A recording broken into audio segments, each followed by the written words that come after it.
he doesn't trust Patrick Mahomes, and I think that he does. I mean, you can see it yesterday. How many one read options are plays that he snapped the ball, step back, and he's firing immediately? He didn't go through progression. He treated him yesterday like he was a rookie or a young quarterback. I know he was sick, but he's Pat freaking Mahomes. Like he's out there, he's gaming, he's playing. You let him play the way he wants to play. And I think so far this season, I think there's been too much of Andy Reid actually dumbing down the offense a little bit. I mean, just some of the play calls are they're baffling to me. Running side to side with Isaiah Pacheco. I mean, I get it. The wide receivers aren't open. So let's throw 55 swing passes to running backs for 2 yards. That'll get us down the field. Or -3. You're supposed to be this offensive guru, which I think he is. Like he said yesterday in his press conference, they didn't show us anything different. So you knew that defense was coming, and you still let it depant you. I don't think the coaching staff has been great. I don't, as far as like the play calling and the schemes and things like that, but I think there's a major issue with Andy Reid and Pat Mahomes. Not to say that there's like some kind of problem, but Andy Reid has seen something in Pat where he's like, I don't know, let's do this instead of that. Let's zig instead of zag. And I think that it's a microcosm from the top down. So maybe I'm wrong, and if that was a dumb take, then by all means, disagree. But that's just kind of how I have felt for the season. So thanks for taking the call, guys. Travis, I appreciate the phone call, 913-3810810. Look, I don't know if it's a Andy Reid or Patrick Mahomes, like there's an issue in terms of like play calling, obviously not like relationship-wise, and I know what you were meaning there, Travis, and you clarified as well that it wasn't relationship-wise, like if there's an issue there. I think there's an element of,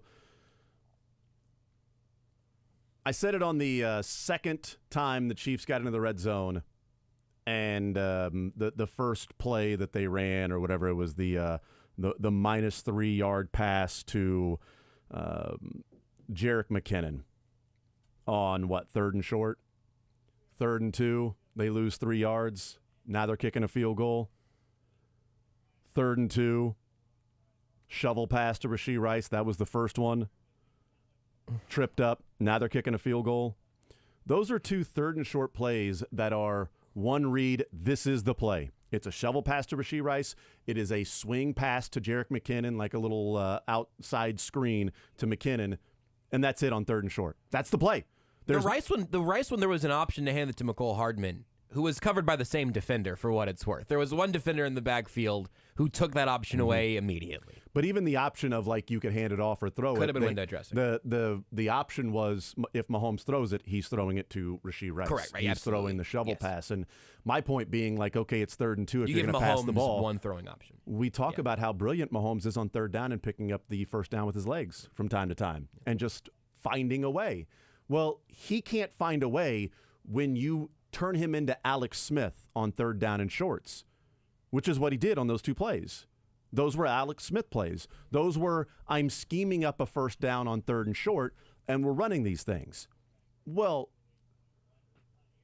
shocking that the Denver Broncos were ready for a shovel pass down on 3rd and short inside the 5-yard line. It's almost like the Chiefs run that every game. At some point down inside the 5-yard line, the Chiefs are going to run an inside shovel pass to somebody. It's just simply what they do. And the Broncos, shockingly, sarcastically, were ready for it, that they were going to do that. Now, you can execute a little bit better.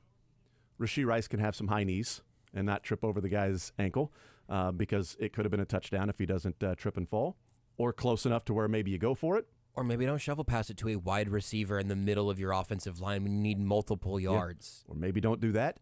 Or maybe have a better feel for the game early when it doesn't feel like there's a lot of energy in the building from the Chiefs sideline. And that first drive was pretty rough with the Pacheco no gain, -3 yard catch incomplete where Mahomes couldn't find anybody and surveyed and stood back there and looking and then eventually rolled right and threw the ball incomplete, and he and Benito got into it a little bit, and you're like, oh, okay, well, maybe that's going to wake them up, even though it's only 3 plays. Are they really asleep? And then the Broncos get the punt return, get a 39-yard touchdown drive or whatever it was, and you're down 7-0, and you get into the red zone, and you do the same thing you did last game against the Broncos. You kick the field goal.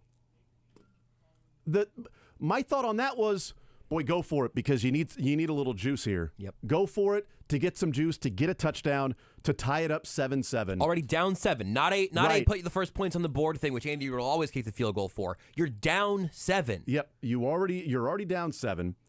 It was a little pulling teeth to get down in that position. So it wasn't like it was smooth sailing like they were doing in the first go-around, where you're like, we'll kick the field goal because we're doing whatever we want in the 20s and we'll figure it out next go-around. We're going to get 3 points right now. That wasn't the case. And so you could argue, well, if they were struggling, then maybe you kick the field goal. Or if you're struggling, well, we got to get 7 then. We need to find a way to get 7. And if we don't, well, we've got their offense backed up inside the 5 with our pretty damn good defense. So maybe they get a turnover. Or maybe we set up a short field, so next go around, it's 7-0, and we got the ball at the 40-yard line. Now we got a chance to make it 7-7 instead of 7-3 and all of that stuff.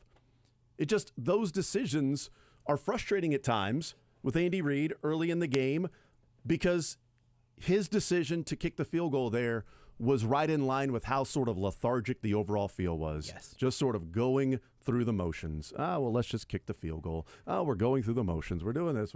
It's 4th and 2. It's what we do. All right. Do we have our tickets for Germany ready to go? Like, what's the schedule we're doing? Like, let's just put the points on the board. It's all going to be fine. Everything's going to be good. No, every once in a while you need to take it to them. And at times it's like Andy Reid thinks that he has a quarterback that is Alex Smith or somebody else when he's got Patrick Mahomes. Let Patrick be Patrick from time to time and go for it on 4th down.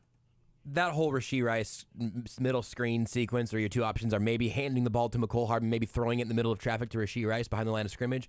That's what I'm talking about when I say it felt both stale and gimmicky. Mm-hmm. It's a gimmicky thing we've seen before. When you've seen it before, it's less likely to work. When it's a new creative thing and people say you got too cute, well, hey, if it showed the defense something they weren't ready for, then it's worth being cute in that circumstance.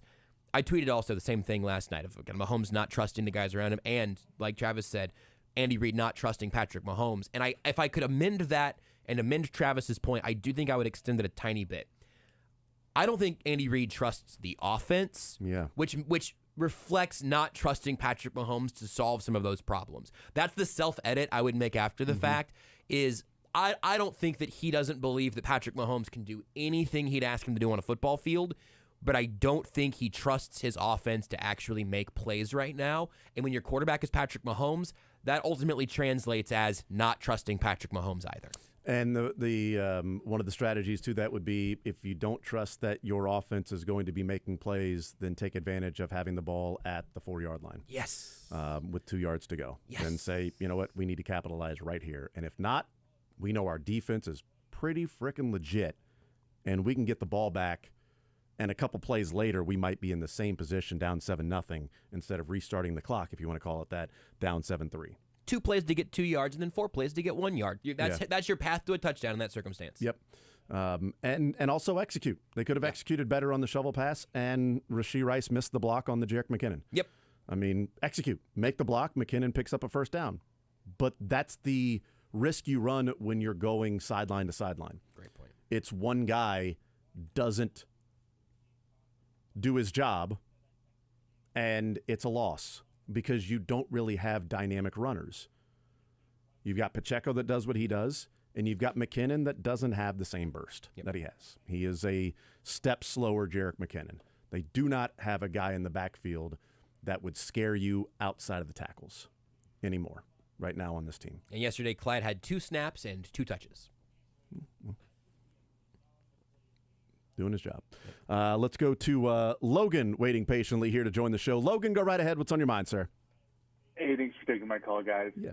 I think one of the most impressive feats of the weekend, I know we've been talking football, but I'm going to switch over to soccer for a minute. Great. I think one of the most impressive feats of the weekend was how quickly St. Louis's fans were just out of that game last night.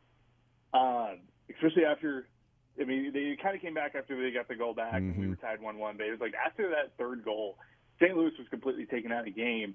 I got to ask you, who to you has been the most impressive, who has had the most impressive turnaround on Sporting's team this year? Because last night, to me, it just looked like Alan Paulito has been so influential on this team right now. That assist to Shallowy on his goal was insane. Who's been the most impressive turnaround for you this year? Polito's been awesome because you talk about the injuries and everything that, having a number 9 that can actually scare people, that can actually do some of the things in the field that he does, and you have to worry about, it opens some things up, and it can open some things up for a Gadi Kinda. And, Voltaire's been awesome this year. Jake Davis has been, just, I'm trying to think of the right word. Like, he's been a revelation is sort of what he's been. It's just that guy makes such a huge difference on this team by adding him in. So you might go him, just in terms of a turnaround of expectation versus how good he's been for this team this year. I mean, he's made a huge impact. Tim Melia's health, clearly. Thought it was a great point by Taylor Twellman by Tim Melia blocking that header from Krause. In that it was, wow, okay, now you know that Tim Melia is on his game. Yep. If that one goes in, you're like, okay, we got something going late. We got a goal there. Let's carry that over into Kansas City next Sunday. But he blocks that one too, and you're like, okay, all right, this is going to be tough. We're going to have to really battle. And they took the game that they had against San Jose where they couldn't put it in the back of the net and took the same game against St. Louis but finished. And you didn't have to use Johnny Russell.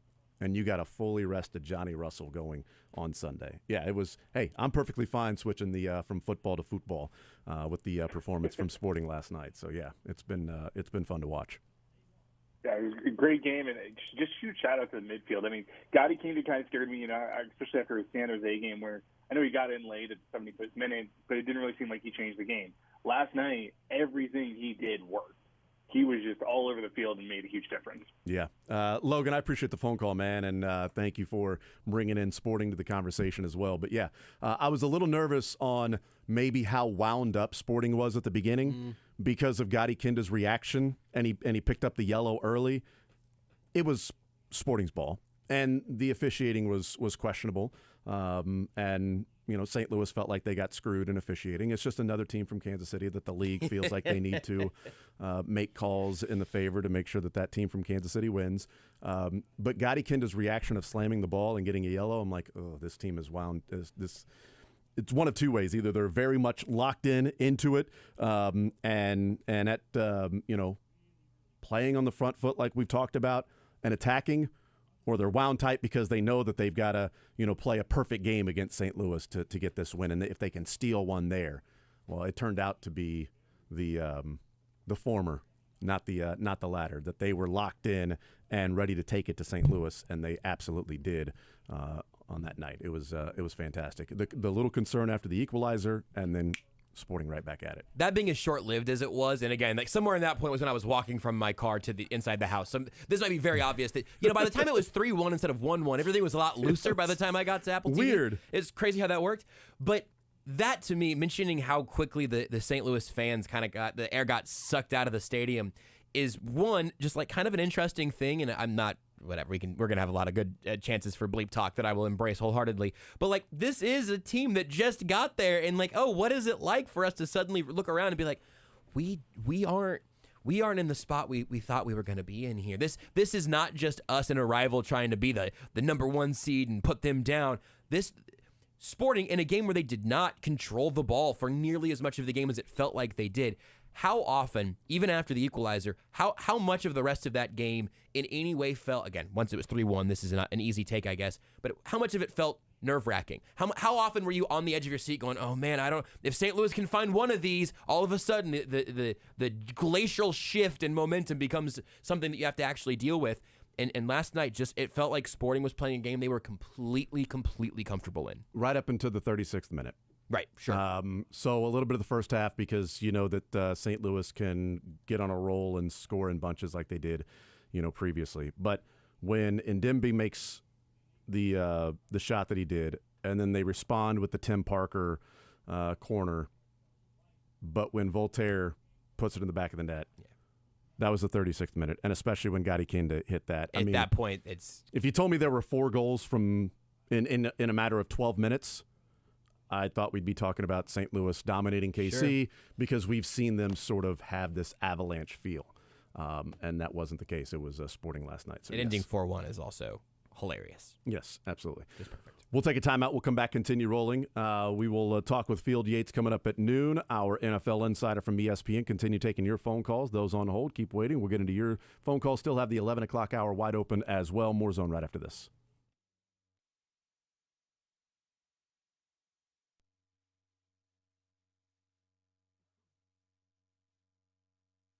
Well, there is no football game that's guaranteed. That's for sure.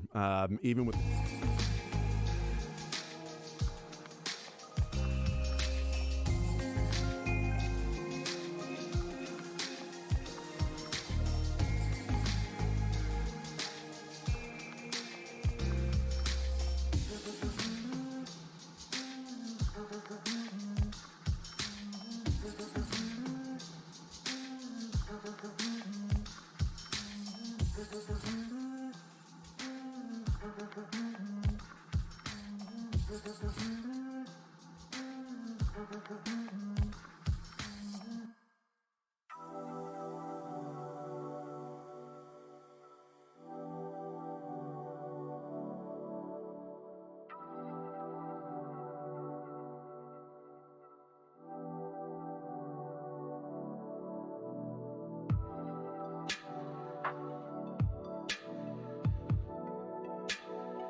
Let's bring in Ryan to the conversation. 913-381-810. Ryan waiting patiently to join the show. Ryan, go right ahead. What's on your mind, sir? Hey, what's up, guys? Thanks for taking my call. No problem, man. Always good to listen. And previous caller, give a shout-out to Sporting. I also will. I'm a Kansas City native that got moved out to St. Louis for work. I was at the game last night, and that was awesome. Nice. Absolutely loved seeing the look on their faces as they left. Fantastic. Because I was also there at the game where where Sporting lost. Yeah. Actually, the first time around, but I think it was like 4-0. That was rough. Anyway, I wanted to talk a little Chiefs. Yeah, go ahead. So, my cousin and I, we have a podcast called Around the AFC West. We cover stuff like this all the time. But we just did our episode, and the hottest take that came out of this is we have two issues with the Chiefs thus far this year. And they were on full display, in my opinion. Brisco, you talked a lot about kind of highlighting the trust factor. I want to bring up these 2 points and get your thoughts on them because you probably already talked about them too much. But I think these are the two biggest holes with the Kansas City Chiefs. And one of them is short yardage plays on 3rd and 4th down, and the other one's the wide receivers, okay? So we're one of the worst teams in the league as it relates to drop passes, and I think that was on full display this past week. Rashee Rice dropped a surefire first down that would have ended up turning into I don't know how big of a play, but definitely would have helped put up points on that drive. And then obviously you have Sky Moore dropping any Tier 3 wideout should have caught that, right? At least in my opinion. And this has been the story of the year. It's why they lost to Detroit. It's why we've only played one team this entire year through 8 weeks that has a winning record. And, we sit at 6-2, which is, but I don't trust our receivers. Yeah. So if Andy doesn't trust him or Mahomes doesn't trust him, and the fans don't trust him, it's just tough when your entire wide receiving core combined puts up the same stats that one wide receiver for Miami and Tyreek Hill does. Yeah. So it's a bummer to see that. Now, the gimmicky gadget plays, real quick, right here. We're on the wrong side of the gimmick and gadget plays. You look at Nick Sirianni with the Eagles. He pulls a wrinkle out on his last gadget play of the brotherly shove, and everybody's talking about what a great, unique play calling style he brings. Something new, something fresh, something people haven't seen, and he's finding success. Yeah. Ryan, I appreciate the phone call, man. It's something that we'll continue to talk about, and we'll do that next.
All right, we continue right here on Sports Radio 810 WHB. Jason Anderson with you, Josh Brisco, Dylan Michaels. Head up until 2 o'clock. We'll talk with Field Yates coming up at noon. You know, the defense is still legit. And this is one of those to where the defense couldn't make up for how bad the offense was. And we've seen so many times where the offense couldn't make up for how bad the defense was. But this is one of those games to where the Chiefs turned the ball over 5 times, and it is the second time under Patrick Mahomes they've turned the ball over 5 times. The other one was against the Rams when they put up 50 points with 5 turnovers, but they also lost because the Rams scored 50 points as well. So that was, even with the 5 turnovers, you weren't good enough offensively to overcome the fact that your defense was stopping nobody. Defense wasn't getting a stop that night. This was 5 turnovers, and your defense couldn't overcome how bad your offense was. But, I mean, Russell Wilson threw for 114 yards in the game. Denver picked up 240 total yards in the game, 3.7 yards per play. The Chiefs got 6 sacks, 7 tackles for loss, 8 quarterback hits, 2 forced fumbles, and Denver was like 40% on 3rd and 4th down. And again, the 4 scoring drives for the Denver Broncos, they gained a total of 104 yards. That's incredibly encouraging in that the defense is playing that way. It's the most points they've given up this year. It's 24 against the Broncos. Not great. But that wasn't a defensive issue last night or yesterday afternoon. It was not a defensive issue. It was the offense putting them in bad positions time and time again. And I appreciate McCole Hardman falling on the sword and tweeting out and saying, I cost us the game. That was my fault, whatever. Also talked in the locker room after the game, which a lot of guys didn't Good and don't. for him. Good for him, man. I appreciate him doing that. Mm-hmm. It's not true. Correct. He did not cost the Chiefs the game. He made a mistake. He cost them one more chance. Yeah, he cost them a chance. There were a lot of things in this game that you could say cost the Chiefs the game, okay? He was one of the 5 turnovers. But even if you say the 4 turnovers, if you take away the last drive for the Chiefs or whatever, when it was the arm punt, that was an interception, even if you go the 4 turnovers, there were still 3 before that. There were still the 3 debilitating turnovers in the second quarter that cost them opportunities. The crazy thing is, until the 4th and 27 throw, all 4 turnovers were first down plays or a muffed punt that was going to start a drive. God, that stinks. Like, it wasn't like a desperate, the only one was a desperation. It wasn't like a 3rd and 6. You tried to force it in there. That was a mistake. Or somebody tried to do too much because it was, you were reaching for the goal line and you fumbled. You're like, oh, that's just, what are you doing, man? 1st and 10, a throw to MVS, gains 15 yards, gets to the 42 and fumbles.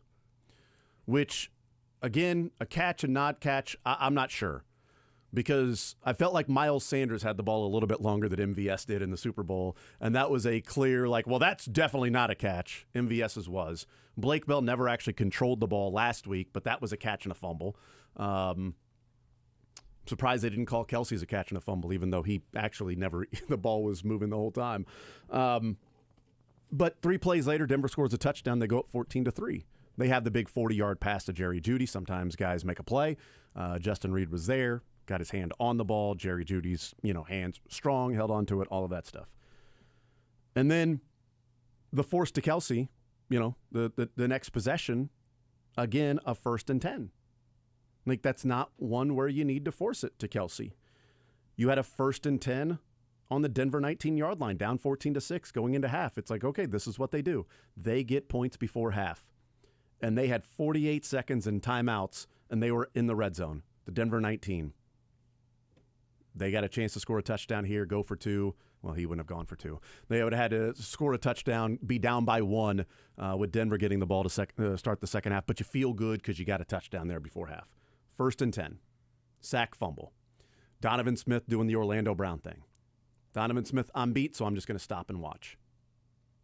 And then, oh, wait, the ball's out. Now let me actually move my feet and dive. I'm a little bit late. Had he actually still been working, after he got beat, like turning around and then trying to give a little bit of help, the ball would have bounced right to him. Instead, the guy beat him and he just stopped and turned around and watched. That's what Orlando Brown does, and that's what Donovan Smith did. Chiefs got the ball back. They get a field goal out of that. But those are debilitating. First down, muff punt to start a drive. Like, it's hard to overcome those things in the game. And Patrick Mahomes had the flu. Excuse, not an excuse, whatever. He's had other games when he's been healthy and he hasn't played well. But he certainly didn't play well yesterday. And whether that's wide receivers or, him, not wanting to run on third downs or just not having the energy. Because the Chiefs also had too many men on the field twice. Yeah. They had 12 men on the field when they muffed the punt, and then they had a play where they had 12 men in the huddle. I don't know that I remember the Chiefs having 12 men in the huddle. Whether that's quality control, position coaches, players. Also, typically the quarterback stays out of the huddle until you know you got personnel right. So then that's also Mahomes going into the huddle calling the play, and it's like, oh, wait, we've got 12. Like, something was missing offensively in that game while the defense was trying to do their job. Offensively was just sort of going through the motions. And yes, a lot of this team can follow the lead of Patrick Mahomes, that he can carry the team. But every once in a while, the team would need to pick up Mahomes when he's got the flu. That's a game to where everybody steps up and says, all right, our guy ain't feeling well. We'll do it for him. We'll go and step up and make plays for him. And they didn't. And whether it's McCole Hardman's muff or MVS with the fumble or just Sky Moore in general, like, there are some issues there and guys have to fix it. But I'm not sure Sky Moore can judge a fly ball. Yeah. I think Sky Moore would be a terrible outfielder. We see that on punts, which is why he ain't back there anymore, fumbling, whether that's because he couldn't judge it and he's in the wrong spot or whatever. The Detroit Lions game, the fourth down throw, brilliant from Mahomes, but Sky Moore just misjudged it in the air and tracking it. And in this game, a great throw, and Sky Moore misjudged it in tracking it. I don't think he can track the ball in the air. He's a short passes, over the middle, intermediate passes, deep passes to Sky Moore, the ball's in the air. I'm not sure he could play outfield. I had that thought yesterday and was like, okay, but so if we can get just him running more of that intermediate stuff that he doesn't seem to get open with very often. Well, dang. Because you know what he did? He got behind Patrick Surtain and was wide open in the end zone. That's a tough thing to do. He actually completed a route that gave Patrick Mahomes a high-quality deep shot. And it's a wide receiver that when the ball's in the air, earlier in your route, you should see that ball is going to be coming over your right shoulder, and you can adjust your route to catch that right in the pocket, right over your left shoulder into the pocket. Instead, you ran and stayed your same route until the last second, and oh, whoops, it's now a little bit over my right shoulder, and my arms don't adjust. I thought his right arm got hit in real time. I thought Surtain chopped down and hit his right arm, and that's why he couldn't catch it. No, he just misjudged it. He just lost it. And I think you could see him over on the sideline sort of, lip reading and saying, I lost it. And then I think Jerick McKinnon, again, this is totally, just reading way too much into stuff. But go back and watch it again because I rewound it a couple times. This guy Moore was sitting there and just sort of talking, and Pacheco was next to him. And Jerick McKinnon walks into the picture, from right to left, and looks back at Sky Moore and then looks forward and just looks annoyed as hell. Mm-hmm. Just like, the hell, man. Just annoyed. And maybe he was just frustrated overall and he just happened. Maybe when he looked back, he looked at the crowd or something, Sure. But it's like on a day like that, every single thing starts to get picked apart. And I understand that, and I fully bring that to the table of understanding that, there's some exaggeration that may go on there, or some looking for things, or you notice things like that, and maybe you think it's a big deal or not. Who knows what could have taken place? But McKinnon certainly looked like he was not pleased with that, because an NFL wide receiver makes that play. And that's the issue. They've got some guys that are some nice role players as wide receivers, but outside of Kelsey, Rashee Rice, not yet. Do they have that go-to guy that it's like, all right, this guy is a legit good wide receiver in the NFL, not just he's a number 4. He's a nice number 4, number 5 receiver on your team because they've got Justin Watson, MVS, and Sky Moore that seem to be nice number 3 or 4 receivers on a team. I think you've made 2 points that I love. One, just on the receiving group real quick. Justin Watson, partially tongue-in-cheek and partially dead-ass serious, is like the only guy you're excited to see the ball go to because you think he's actually going to bring it in. Like, if in the occasion he's open, which is not all that often, and in the occasion Mahomes goes to him, which is not all that often, you feel good when the ball is headed his direction. He's Demarcus Robinson without the pedigree. He's Byron Pringle in terms of he was a special team. He's Marcus F. Kemp. He was largely a special teamer in Tampa Bay. And this is by the way, please, none of this is anti-Justin Watson. This is what the Chiefs can do.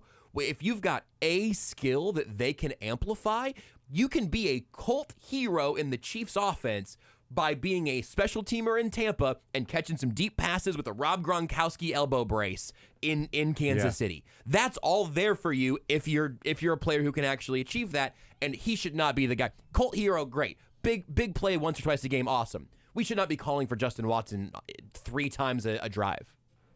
The and the Rashee Rice drop isn't great. But the Chiefs also got a first down on that drive. It'd be different if that was 3rd down and they end up punting. They got a first down on that drive, and you see what he can do when he had the 40-yard catch and run down the sideline. He just beat the angle. Somebody tweeted that one looked more like Sammy than Bo, and I agree. On that play, it was a Sammy Watkins type of play, and it makes you excited. Yeah, right. And you'd like to, let's see him get the ball more. And I can't wait to watch the All-22 to see the routes, to see was Rashee Rice open, or was he not getting open, and that's why he didn't get the ball more? And maybe they've got to go about trying to scheme him open for certain things, and it's just like he's not winning, and that's why, Mahomes, target him 5 times. And, Justin Watson 3, MVS got 4 targets, 2 catches, 27 yards. One of those catches ended up being a fumble. The other target, one of the other targets that went to him, Mahomes was like, you got to come back to the ball. He stopped and waited for the ball to get there, and the defender makes a great play and knocks the ball out.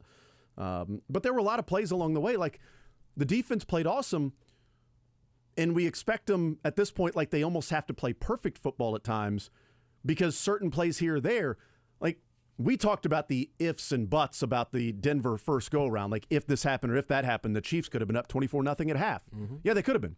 Chiefs could have been up 7-3 in this game. The first drive for Denver that scores a touchdown on 3rd and 6, that swing pass to McLaughlin, the Chiefs have it covered. This is not just, he's been amazing this year. Trent McDuffie has. But they've got it covered if McDuffie just takes the outside. He cuts inside the wide receiver to try to make a play, almost blocks Drew Tranquil a little bit, and McLaughlin turns the corner and picks up 8 yards. If McDuffie stays outside with true sort of pursuit angles, knowing he's got help to the inside, they kick a field goal there.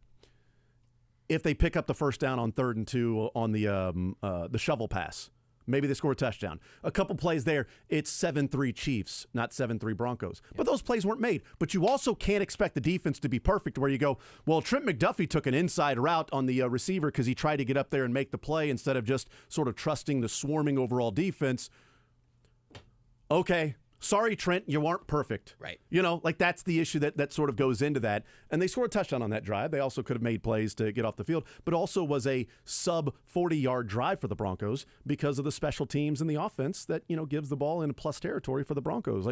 The defense has been awesome, and they were really good in that game. They can't be perfect, but there are a ton of plays along the way that if you change this or change that, the outcome could have been different, but it wasn't. Because the margin for error offensively is not as wide as it used to be. And so those mistakes get exacerbated more than they have in the past. And I think that goes back to your question of okay, so other than Travis Kelce, who can pick up Mahomes? Other than Kelce in the defense, who can elevate Mahomes if he's having an off day or whatever? Isaiah Pacheco had only had an 8-carry game one other time this year. It was in week 1 against the Lions. Ugh. This is not me leading to hand the ball off 10 times and you'll beat everybody. You'll be undefeated all the time. I don't like the running game discourse very much because it's hard to say this without it sounding like, get the ball out of Mahomes' hands more. That'll fix the offense. But what it really is, in a game when your quarterback has the flu, when none of your pass-catching options have earned any trust in this game and have not earned a ton over the course of this season, And 5 yards of carry is skewed by the fact that almost half of Pacheco's yards came on one carry. It was 3 yards on the other 7, but still. It's a thing that happens sometimes with Isaiah Pacheco. Sometimes he breaks a tackle and takes one for 10, 15-yard little chunk plays. But when everything is so laborious, when the defense's game plan is to largely hold things in front of them and to say, you have to find your receivers. They have to get open against a pretty good young secondary. You've got to be able to wait for Sky Moore or Rashee Rice to beat somebody. Find Travis Kelce. We're going to key on him all day. Really go through every mental rep here. Flu-ridden Patrick Mahomes. It would make sense to me to have a few times. Also in a game when your offensive line seems kind of on its heels. You want to hand it to the Energizer Bunny in pads behind you? Mm-hmm. Like just a couple of instances of trying to see if that's the easy thing. When your passing game isn't working, when you're doing a lot of those short, again, the horizontal passing game, all the different forms it takes. When your horizontal passing game is not going anywhere, okay, so you hit a short pass, and now it's 2nd and 9. And if you throw an incompletion, it's 2nd and 10. If Pacheco gets stuffed and picks up 2 yards, we can deal with 2nd and 8 also. It all was in such a similar bucket, but everything was more difficult. There was something else for Mahomes to do. There was something else for the offensive line to have to get into space and try to pick up blocks there. You needed Rashee Rice, a wide receiver, to make a block, or Rashee Rice to break a tackle from behind Creed Humphrey. Handoff to Kadarius Toney. Like all of these things, again, going back to kind of like the gadgety, gimmicky nature without it feeling like there's new and iterative stuff coming off of that. Let Pacheco touch the ball a few more times, not in the passing game, but on the ground. Let him try to do something, especially if you are getting those looks from Denver. And maybe they were ready for the running game too, and maybe the offense was just bleeped yesterday. But it felt like Mahomes was simultaneously asked to do a ton and not given a ton to work with.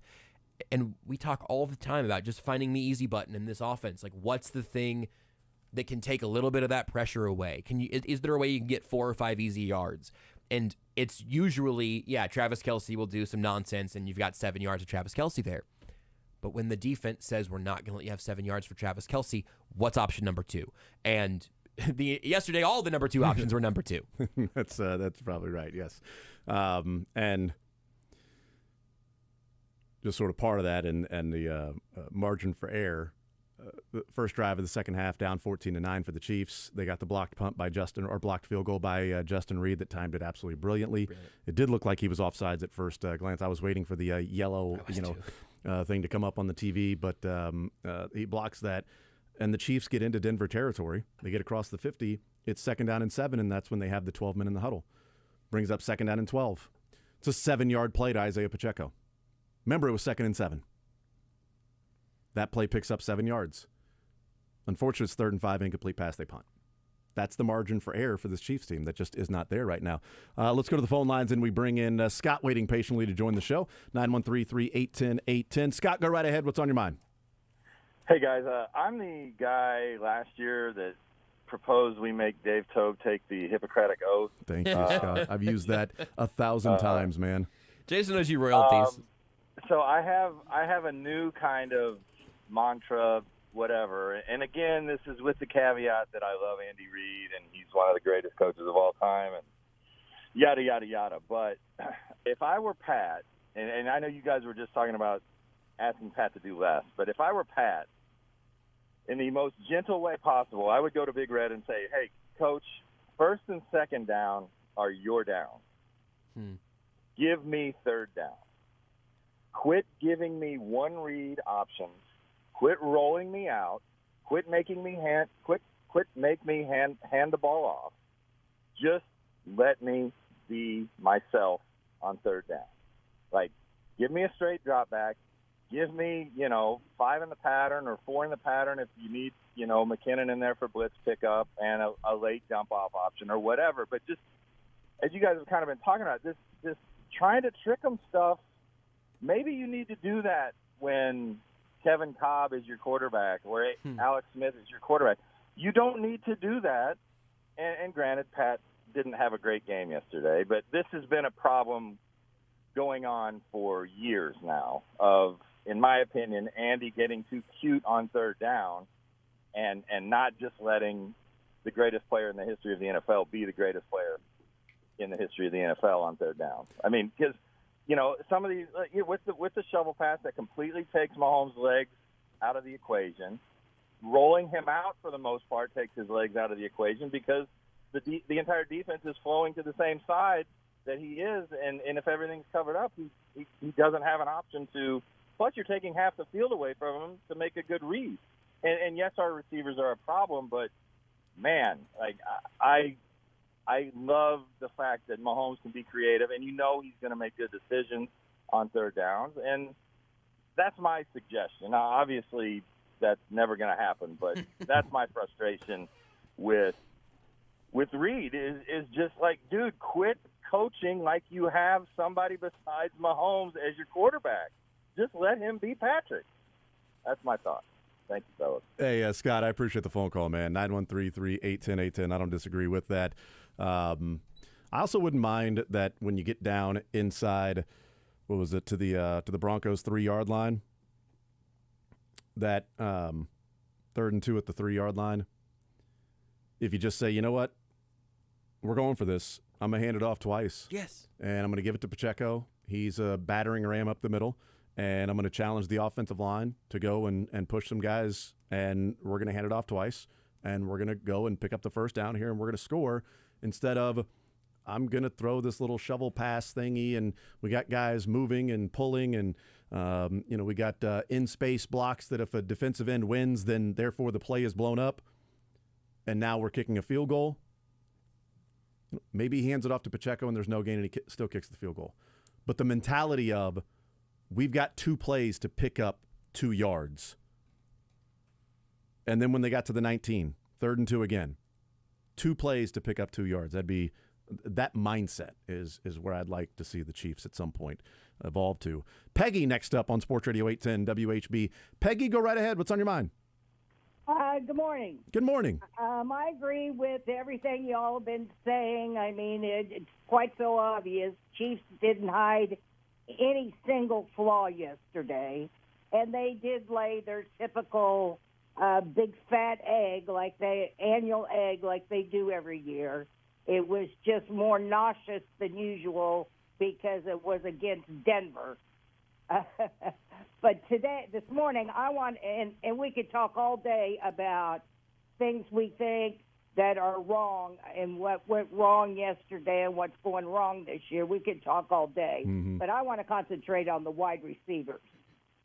I think it should go down as a crime against the humanity of football fans everywhere that the most elite premier quarterback that we have ever seen play this game has no-name wide receivers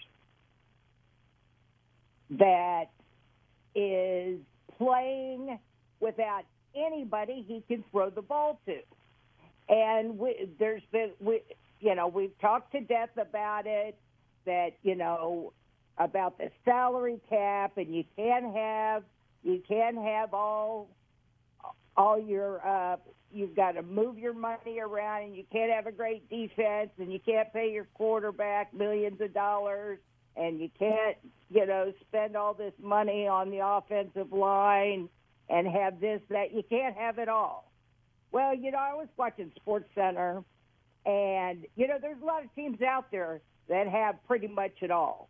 They've got a quarterback. They've got not one, but 2 premier wide receivers. They've got a defense. All you got to do is look at Miami, Cincinnati, the Eagles, the 49ers, on and on.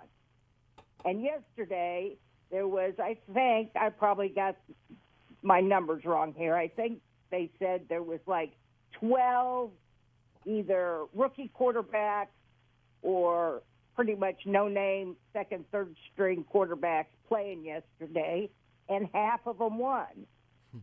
And I think all of them, one thing about all of them, you might not have known the quarterback's name, but you definitely knew the wide receivers.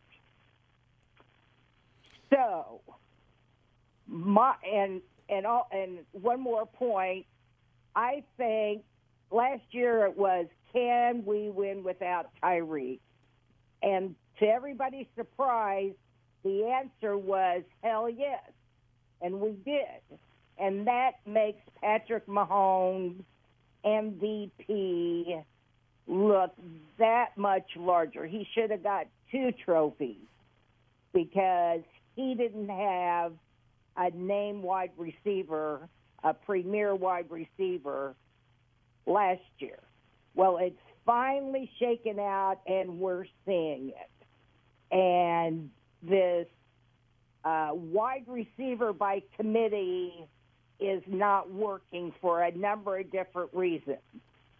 So my question to you is, I called in a couple weeks ago after the Denver game and was questioning whether this was a Nagy effect, a new offensive coordinator and his team effect, and missing Eric Bieniemy, or maybe realizing how good Eric Bieniemy was, and if maybe you think that is the case. I mean, I remember when Nagy left to go to Chicago, and I know I was glad to see him go.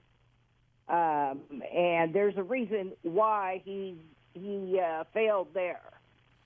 And then my other question to you is, what do you do with these wide receivers? I mean, can you teach them at this point? Can you teach them how not to drop the ball? Is it talent? Is it skill? Is it teaching? I mean, you can scheme and you can coach all day long, but if they keep dropping the ball, or these wide receivers can't figure out how to get open and haven't realized that they need to move around as much as Patrick's moving around so they can get open so he can throw the ball to them wherever he may be in space, what do you do? Yeah. What's the answer? Because, I bet Patrick Mahomes, if I were him, I'd walk into Beach's office this morning and I would donate my salary for the year to get a wide receiver. I mean, it is a sin. Yeah. It is an absolute sin. Peggy, tell me what you think. Yeah, Peggy, thank you for the call. I really appreciate it. 913-381-0810. Unfortunately, it doesn't work like that, even donating the salary for a wide receiver. But there's a lot there. A few things. When the teams that were named, Miami, Cincinnati, Philadelphia, San Francisco, all rookie contracts for quarterbacks, even though Jalen Hurts and Joe Burrow signed those deals, they haven't kicked in yet to where you're paying a lot of money. But the Chiefs also have the best of those quarterbacks and got the hardest part done first, which is amazing. And won the Super Bowl with that. Matt Nagy did go to the playoffs with Mitch Trubisky there. But the first part, when she said that, that game didn't hide any flaw that the Chiefs had. Yep. They laid the annual egg that seems to be the case. And then wide receivers. Look, is it coaching? Is it this? Is it that? I think there's probably something to be said for the fact that the Chiefs have had so much turnover in their coaching staff over the last few years. First-year positional coaches at quarterback, running back, and wide receiver. All three of those positions. Which also, I think, can go into the game plan stuff. If you remember how Andy Reid talked about all the different guys who are involved in game planning, that's also a change. Yep. And James P. on Twitter tweeting me that, just the different and I think it's a good point, too, and something to keep in mind. We'll take a timeout. We'll come back, get back to your phone calls, 913-381-0810. More Zone next.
All right, we continue right here on Sports Radio 810 WHB, 913-381-810. We'll talk with Field Yates coming up at noon, ESPN NFL Insider, all week to continue breaking down what was a rough day for the Chiefs, embarrassing on a few levels and frustrating. Peggy used the word nauseating. I kind of like that one, too. Let's go to the phone lines, 913-381-810. Rev next up on Sports Radio 810 WHB. Rev, go right ahead. Thank you for waiting patiently. What's on your mind? Hey, man, how's it going, man? I really appreciate you guys. You know, I just want to just say that I believe the problem is basically a lot of it is coaching, and I just these last couple of games, I think that Andy Reid, he'll go for it when he's behind. Sometimes you got to go out there and let the other team know, hey, listen, if we're gonna go for it on fourth down, we down there in the red zone, we're going for it sometime, you know. And I think he needs to, you know, get away from all them gadget plays and just play straight up football. But and then just one other point, Patrick Mahomes. A lot of times when you talk about him, you know, people get mad. I love him. I think he's great.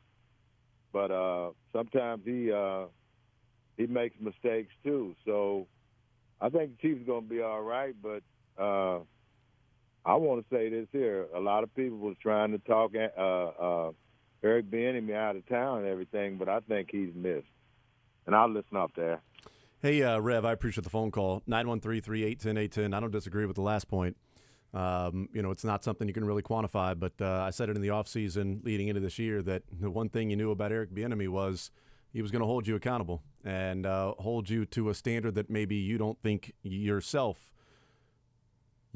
can reach, or a standard that you can hold. And we saw that coming out of training camp in Washington of players complaining about how hard they were being coached by Eric Bieniemy, that there's something to having that guy on the sideline when you're walking off the field and then answering to him. Again, I don't think it can be quantified, but I think he brought a good portion of the table for this team. And the losing Eric Bieniemy means everybody moves up a spot. It means Matt Nagy goes from quarterbacks coach to offensive coordinator, and then wide receivers or quality control to quarterbacks coach, et cetera, new wide receivers coach, new running backs coach, all of that. There's a lot that is hard to quantify, like you said, but what is evident is just demeanor-wise, Matt Nagy is a lot more Andy Reid than Eric Bieniemy. Oh, yeah. We have seen and heard that many examples, many times. Frankly, it's one of the reasons that he got a head coaching job and has, you know, circled around that whole path and came back. And now Eric Bieniemy is offensive coordinator for a team whose offense has had some stretches, despite not having the quarterback. But that element is not on the sideline. Tom Melvin is not yelling at Travis Kelce. You know, Andy Heck is not ripping into this offensive line. I think you want and you really may need to have a majority of level-headed, reasonable coaches who can keep their cool. But to have one kind of like, you know, hot kettle boiling at all times that you're waiting for to kick this offense into gear a little bit, I do wonder where that comes from. I think a lot of times coaching is a big bucket that we can try to put a lot of stuff into because it's anything we don't understand can be coaching. Some of this seems like coaching to me. I don't know. Maybe I'm just putting more stuff in the same bucket, but I see it too. And he's not wrong that, you know, you can be of two minds. Because, you know, when I tweeted out yesterday I feel like, you know, Andy Reid sometimes calls plays like Alex Smith is the quarterback, that when they get into the red zone and it's third down and it's the one read plays, the shovel pass or the swing pass to McKinnon, sort of a screen to a degree, and unfortunately it wasn't executed. Neither one of those plays were. And, you know, Rashee Rice misses a block, Jerry McKinnon, that play is stuffed, you kick a field goal, that it sort of feels like at times he's coaching with Alex Smith, and you get then the response of like, oh, well, Andy Reid is this, and Andy Reid is they win a Super Bowl. If you say something about Patrick Mahomes, you get the response that is, you know, expected at times, and I understand those, but I think you can be of two minds. Andy Reid's the best coach in the NFL, and I don't want another coach besides Andy Reid. There are also elements to where he could improve his game, and the likelihood or the percentage probability of the Chiefs winning. And there are some things that he does that are frustrating at times with some of the cutesy plays on 3rd and 2 from the 3-yard line that it's like, when the cutesy plays work, it's fun. Mm-hmm. It's energetic, and it's cool. Patrick Mahomes is the best quarterback in the NFL, the most talented to ever do it. He is a generational talent. He's a unicorn. He's not human, and I don't think he bleeds the same blood we do. But he is not beyond reproach and infallible. He does struggle at times. Yesterday, there is a qualifier with him having the flu. I know this. I don't want to go to work with the flu. Everybody's had the flu. Everybody listening has probably had the flu one time in their life where, and especially if it hits you fast, right? Mm-hmm. You're like, oh, you're going, and then boom, it's like a freight train. You're knocked out. And I know this. The night that the flu hit me or would hit you, the next day, less than 12 hours later, I am not trying to be outside and running around. I am in bed with medicine, covers over my head, and sleeping and trying to make it through the next 24, 48 hours. There is a qualifier to that and he even went to the podium after the game and talked, and you could tell in his voice that, still fighting something off, obviously. But there is that part of it. But he is not infallible. He is not beyond reproach. He does make mistakes from time to time. He is not a perfect individual. He's not a perfect quarterback. He's just the best we've ever seen do it. Doesn't make him perfect. 913-381-0810. Let's go to Steven next up on Sports Radio 810 WHB. Steven, go right ahead. What's on your mind, sir? Yeah, hello. Yeah. I was going to want to talk as far as, like, we always keep saying as far as the receivers. Uh-huh. Well, we can keep putting it on the receivers, but we got to put a lot back on the quarterback as well, because I've been watching the All-22 a lot, and a lot of times those receivers are breaking wide open. And like a lot of quarterbacks in the league, they're saying how fast the quarterbacks get the balls out and with the time. He's been having enough time. He needs to get the ball out when the receivers are breaking, but he's still force-feeding. He's still force-feeding Travis Kelce a whole lot. And it shows even from the commentator when it said that he had like over 26 straight receptions. And that's how you can just tell he's overly forcing Travis Kelce. And then it showed better. It showed not this game, the last game, where when Travis Kelce did go out, then that's when he was able to get connections with MVS and stuff like that. And they got to step up. The receivers do have to step up as far as when they catching, because they're still struggling, but some of them are still getting open. But I feel like everybody's saying, this Moore cat, he's not it. He's the sad case of all. He just doesn't even need to be on the field right about now. And other than that, I mean, that's really our biggest problem. We just gotta, even Pat even said, he holds accountable of a lot of it. He knows, he sees it. And hopefully that's what we're doing. We're not playing our hand right about now until we get into those bigger games. And also, I wanted to do, the defense is playing lights out, but that run game, we got to fix that run game. Even though we didn't have our main linebacker in, but Chris Jones, he still has to come through. It was a lot of plays on that running, on the running plays. He wasn't getting any pressure, and even when he wasn't even double teamed. Hey, Steven, I appreciate the phone call, man. 913-381-0810, kind of what we were talking about leading into that phone call of, there's some blame to go around for a lot of different people, and certainly Patrick Mahomes as the captain, as the best quarterback in the league, heavy as the head, as they say. And he is not beyond reproach, and he has said, that he's got to play better and has to do some things. But, everybody has to step up. And Mahomes shouldn't have to go through a game and play perfect football for the offense to be able to move the ball and score to where after the game is over, you go, but Mahomes missed some guys. Yeah, he also hit MVS right in the hands, and MVS turned around and fumbled the football. He also hit Sky Moore in the hands for a touchdown, and Sky Moore couldn't catch it. I mean, he also hit Rashee Rice right in the navel. Rashee Rice was turning and running before he caught it. He is he can certainly play better. He hit Rashee Rice right in the hands on a shovel pass on 3rd and 2. He hit Travis Kelce right in the hands on 2nd and 13 when he picked up 11 yards to set up the 3rd and 2 at the 3-yard line. If they wouldn't have lost 3 yards on the play before, was that the Kadarius Toney handoff for negative 3 yards?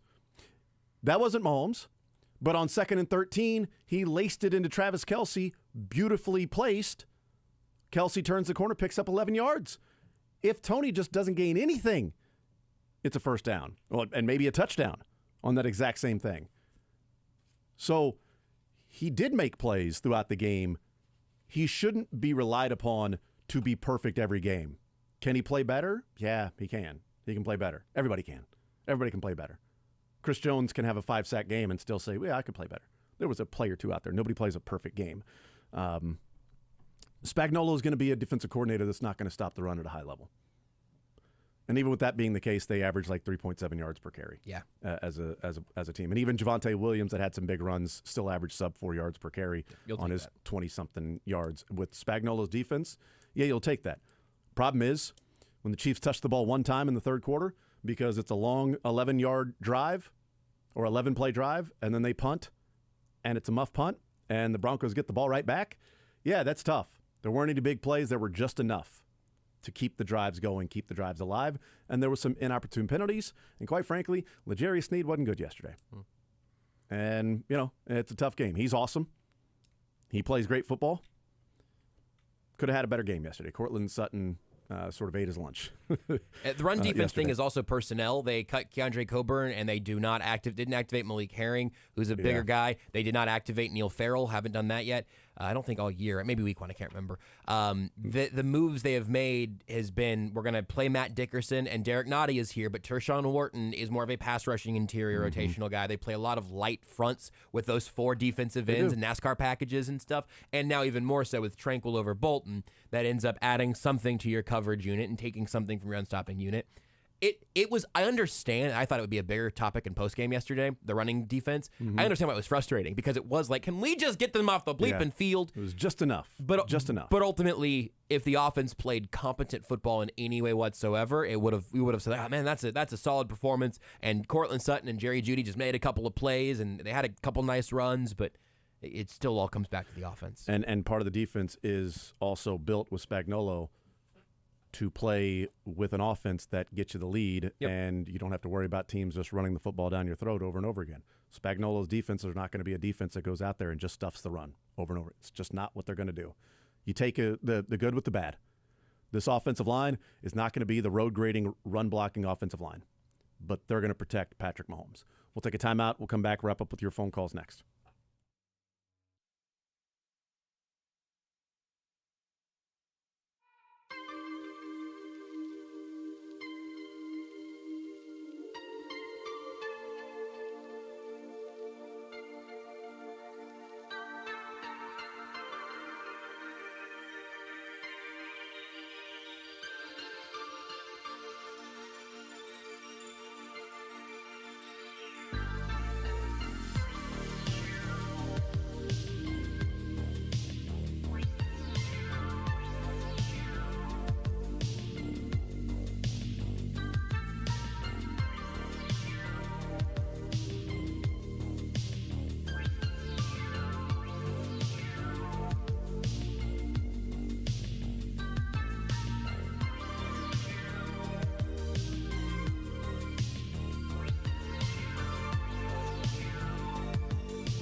All right, we continue right here on Sports Radio 810 WHB.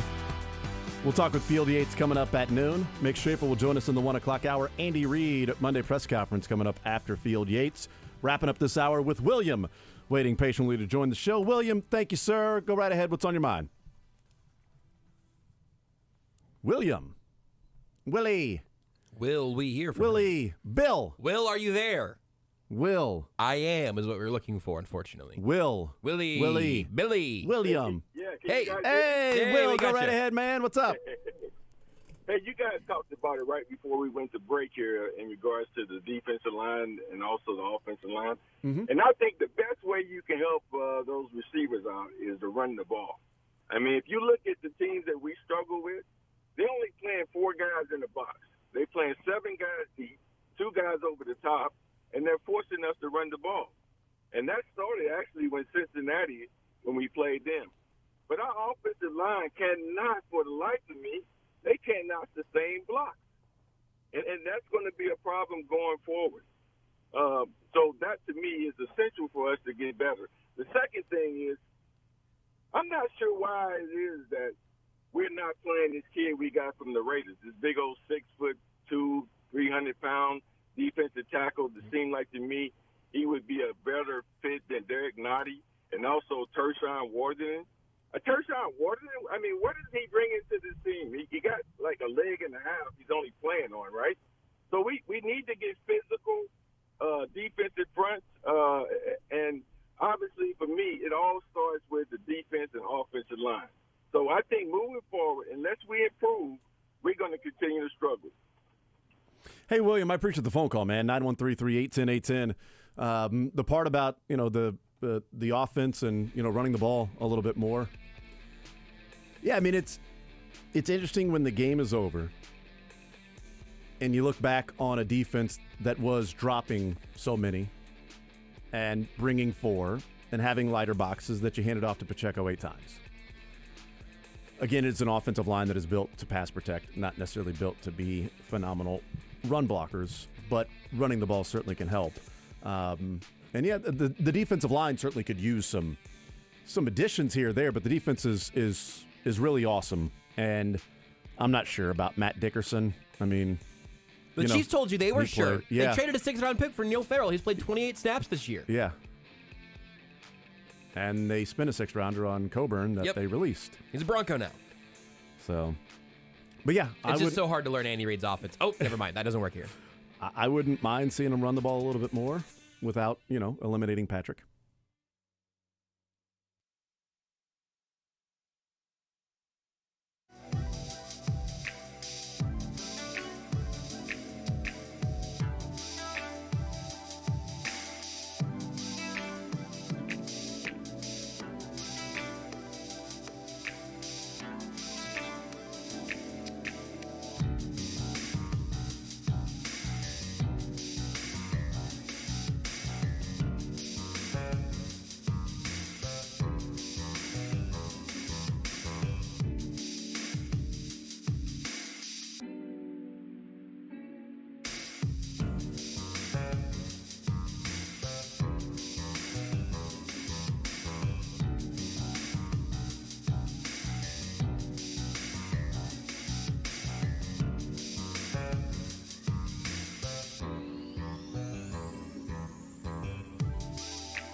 He'll help you fantasy focus while he scoops the news.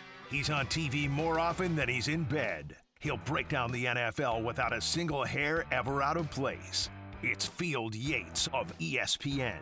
Now in the zone with Jason Anderson on Sports Radio 810 WHB. Yes, indeedy, that time of the day and the week here on a Monday. Not a victory Monday. The Chiefs losing to the Broncos 24-9 in one of the more surprising results of the weekend and the season. We bring in our NFL insider from ESPN, Field Yates, joining us here in the zone. Field, what's up? How are you, sir?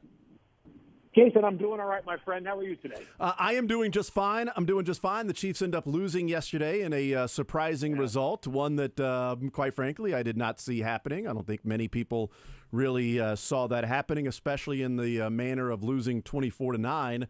What do you take away from that game and the performance out there in Denver yesterday? Chiefs falling to 6-2 on the season.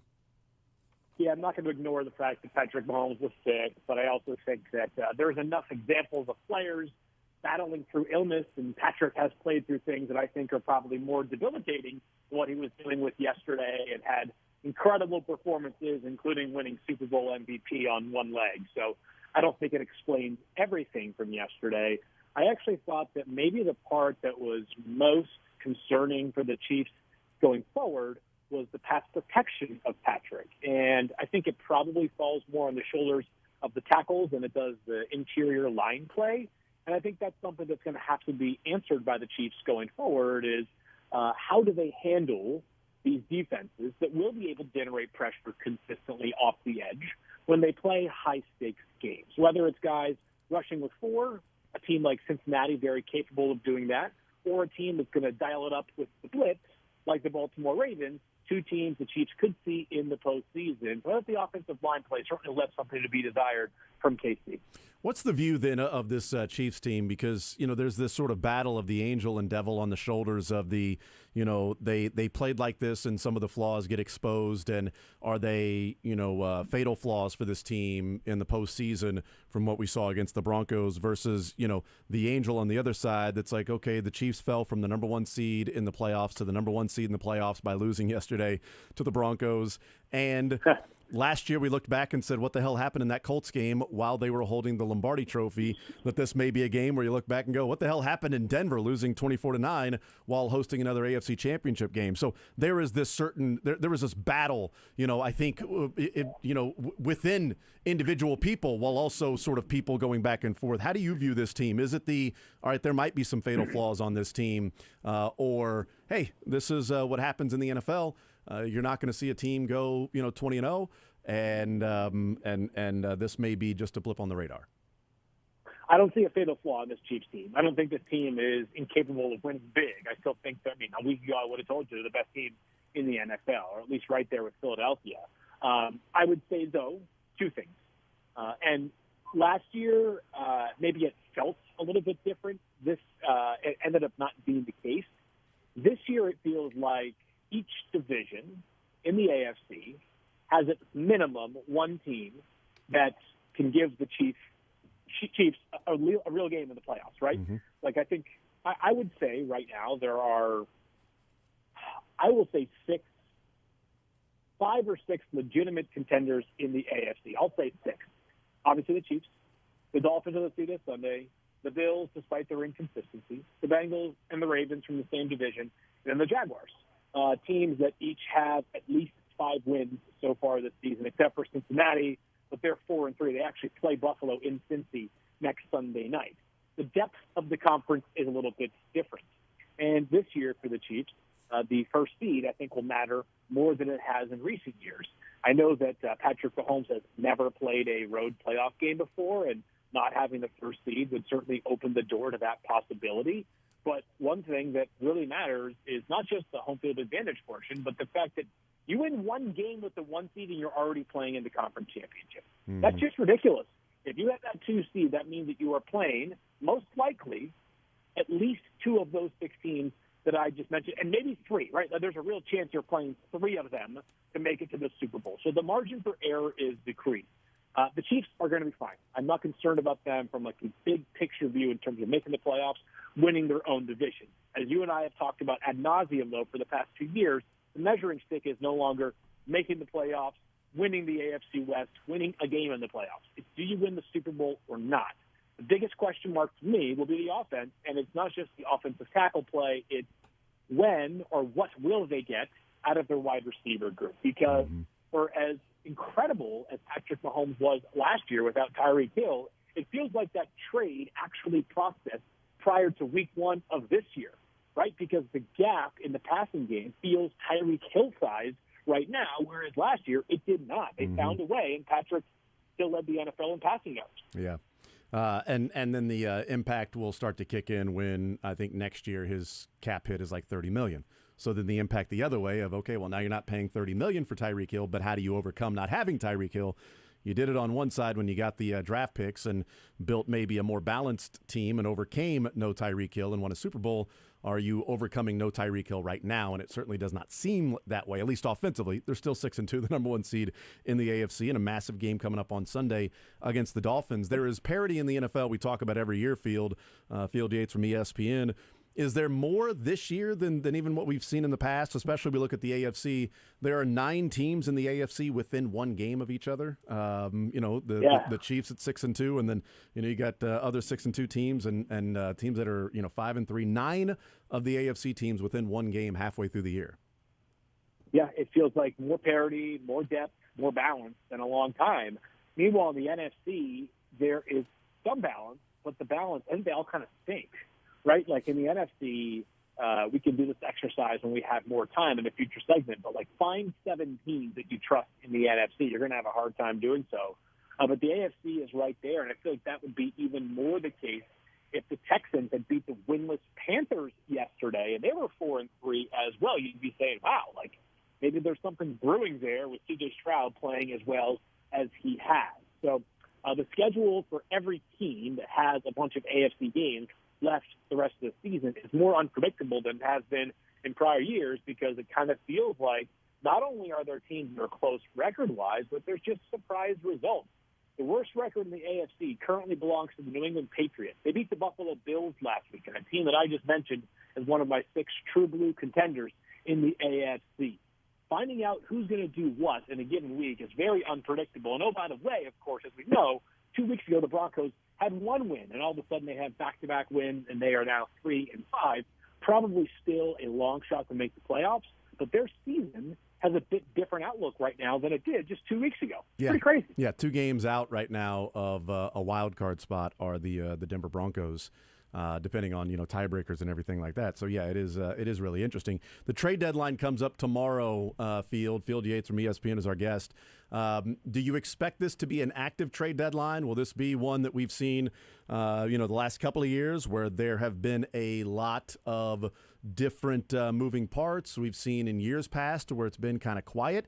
What are you thinking that we'll see and hear over the next 28 hours? I think it'll be a fairly busy trade deadline. Maybe like 3 to 5 deals in total. Not sure any of those will be to the level of like the Bradley Chubb trade last year, which involved a first-round pick and a major contract going to Chubb upon being sent to Miami. I don't know that Kansas City will necessarily be in the mix. Obviously having recently made a trade for McCole Hardman, they did get a little bit of action prior to the deadline. But there's just too many teams that if they are telling themselves that they need to keep their players that are in the final year of their deal, or a team that's or a player that just probably isn't part of their long-term future, they're chasing the middle too much. And that's the one thing you can't be doing in the NFL. And really any sport. You can't chase the middle, right? And the Commanders, there was reporting from Adam Schefter over the weekend that, hey, they're going to, if they lose yesterday, they would consider moving on from some players. If they win, they would probably hold the fort. To me, that's a very bizarre strategy for a team, given the fact that 4-4 and 3-5, even in the pretty flimsy NFC, is still indicative of a team that likely won't make a deep playoff run. So I think we'll see some deals. I think that the next 27 hours that we have left over before the deadline tomorrow, we'll be fairly active with more activity tomorrow than there will be today. Yeah, and Washington even sitting 3-5. I mean, the final wild card spot in the NFC right now is 4-4 Minnesota. Well, that changed yesterday in 4-4 Minnesota, and ahead of them are the Saints that certainly beatable, the Bucks that have had their struggles as of late, the Rams that Matt Stafford now dealing with an injury, and then the Commanders. Like, that is not an insurmountable hill that you go, wow, those teams are not going to be losing ahead of you. They might, and who knows, what will happen with Minnesota and Kirk Cousins, if they'll make a trade or anything like that. Like, it's going to be really interesting. And one of the teams that's out there, Field, is the Titans. They have Will Levis play yesterday, and he has a dynamite game. And DeAndre Hopkins catches 4 passes, 3 of them for touchdowns. He does his Chris Carter impersonation by only catching touchdowns, essentially. The Titans are 1 game out of the wild card. They're 2 games out of the division.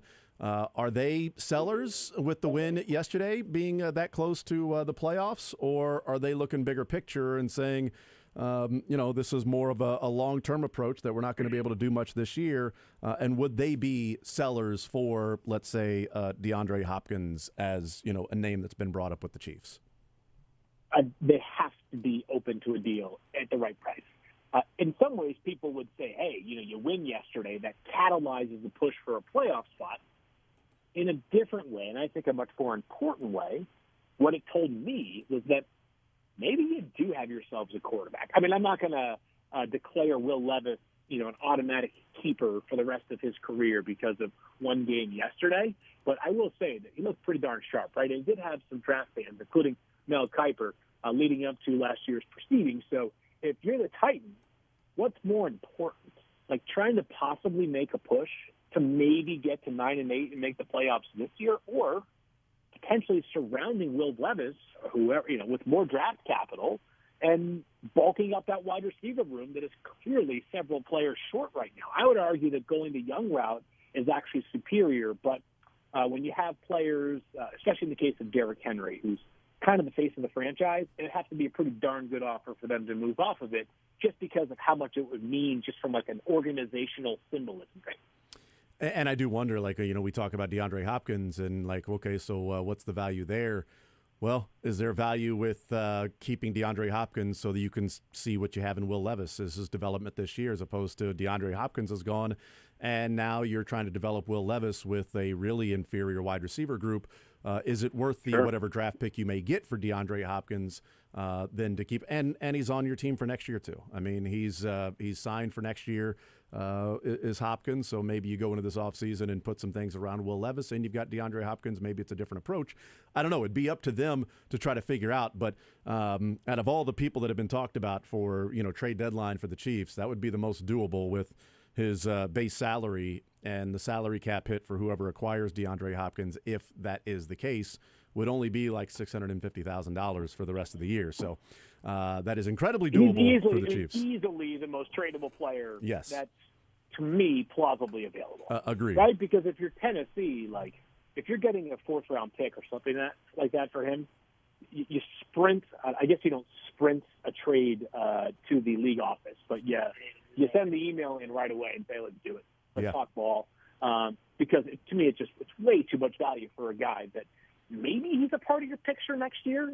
Maybe. I just feel like Tennessee could get stuck back in this chasing the middle scenario that I just don't think is worthwhile. So to me, it is totally 100% worth a mid-round draft pick if you are the Tennessee Titans to trade away DeAndre Hopkins.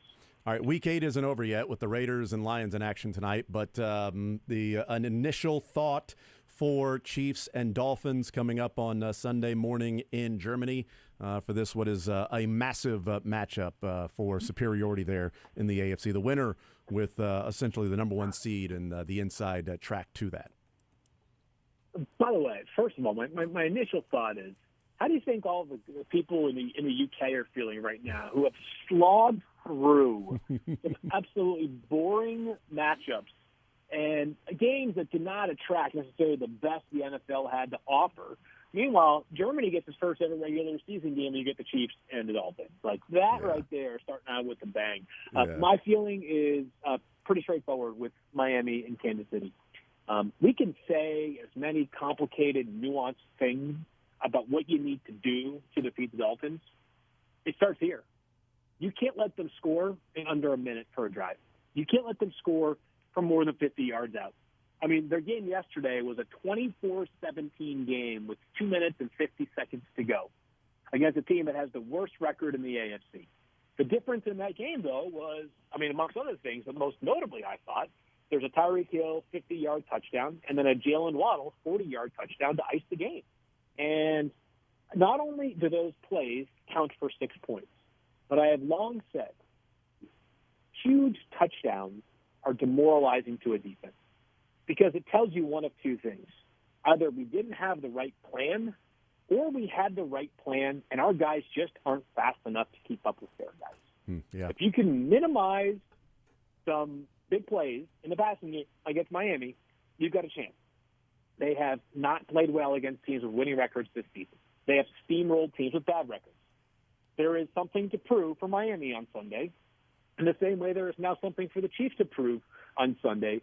But, again, I could talk about this game for 2 hours. It boils down to if you don't find a way to prevent those big plays, it's going to be a long Sunday, I guess, afternoon for the Chiefs, but a long Sunday morning for Chiefs Kingdom with kickoff at 8:30 Arrowhead time. And one of the interesting sort of strengths back and forth is that the Chiefs have allowed the fewest explosive plays this year on defense. And you're going up against the Miami Dolphins. So, hey, you know, we've got strength on strength. Yes, exactly. The irresistible force versus the very, very movable object. So, I mean, who knows? Field Yates from ESPN, our guest. Field, you're the man. Very much appreciate the time, sir. Enjoy the football. We will talk next week. Yes, sir. My friend. Talk to you soon. Absolutely. There's Field Yates from ESPN. And, yeah, it's an interesting one in terms of, like, the breakdown, which I will have so much fun this week breaking this game down and getting ready for it and, you know, discussing, 8 minutes to go in that Dolphins-Patriots game in Miami, and it was a 7-point game. And then, of course, you've got the 32-yard touchdown to Jalen Waddle in the game with like 3 minutes to go, which was the end of the game, 31-17 at that point. But as he said, against the Dolphins, you can't let them score in under a minute. You can't let them have the explosive plays, the 40, the 50-yard touchdowns, and they had a couple of those against the Patriots. Chiefs have the fewest explosive plays in the league this year, defensively, have allowed the fewest explosive plays this year. So how does that then match up against the team that lives on explosive plays? They're also terrorizing quarterbacks. And they have, 11 sacks the last 2 weeks against the Chargers and Broncos, and they're going up against the banged-up offensive line and the Dolphins. So then do they have enough time if you're playing a cover 2 shell, if you're doing some of that? I mean, the Chiefs play almost 50% on early downs, the 2 high, which is the highest in the NFL. Early downs, they're playing almost 50% of the 2 high defense. Early downs against the Dolphins, you play that 2 high safety, keep the big plays, don't let those develop, stop the run game, put some pressure on Tua, limit their offense, and then go do what you do offensively and score and take advantage of red zone opportunities.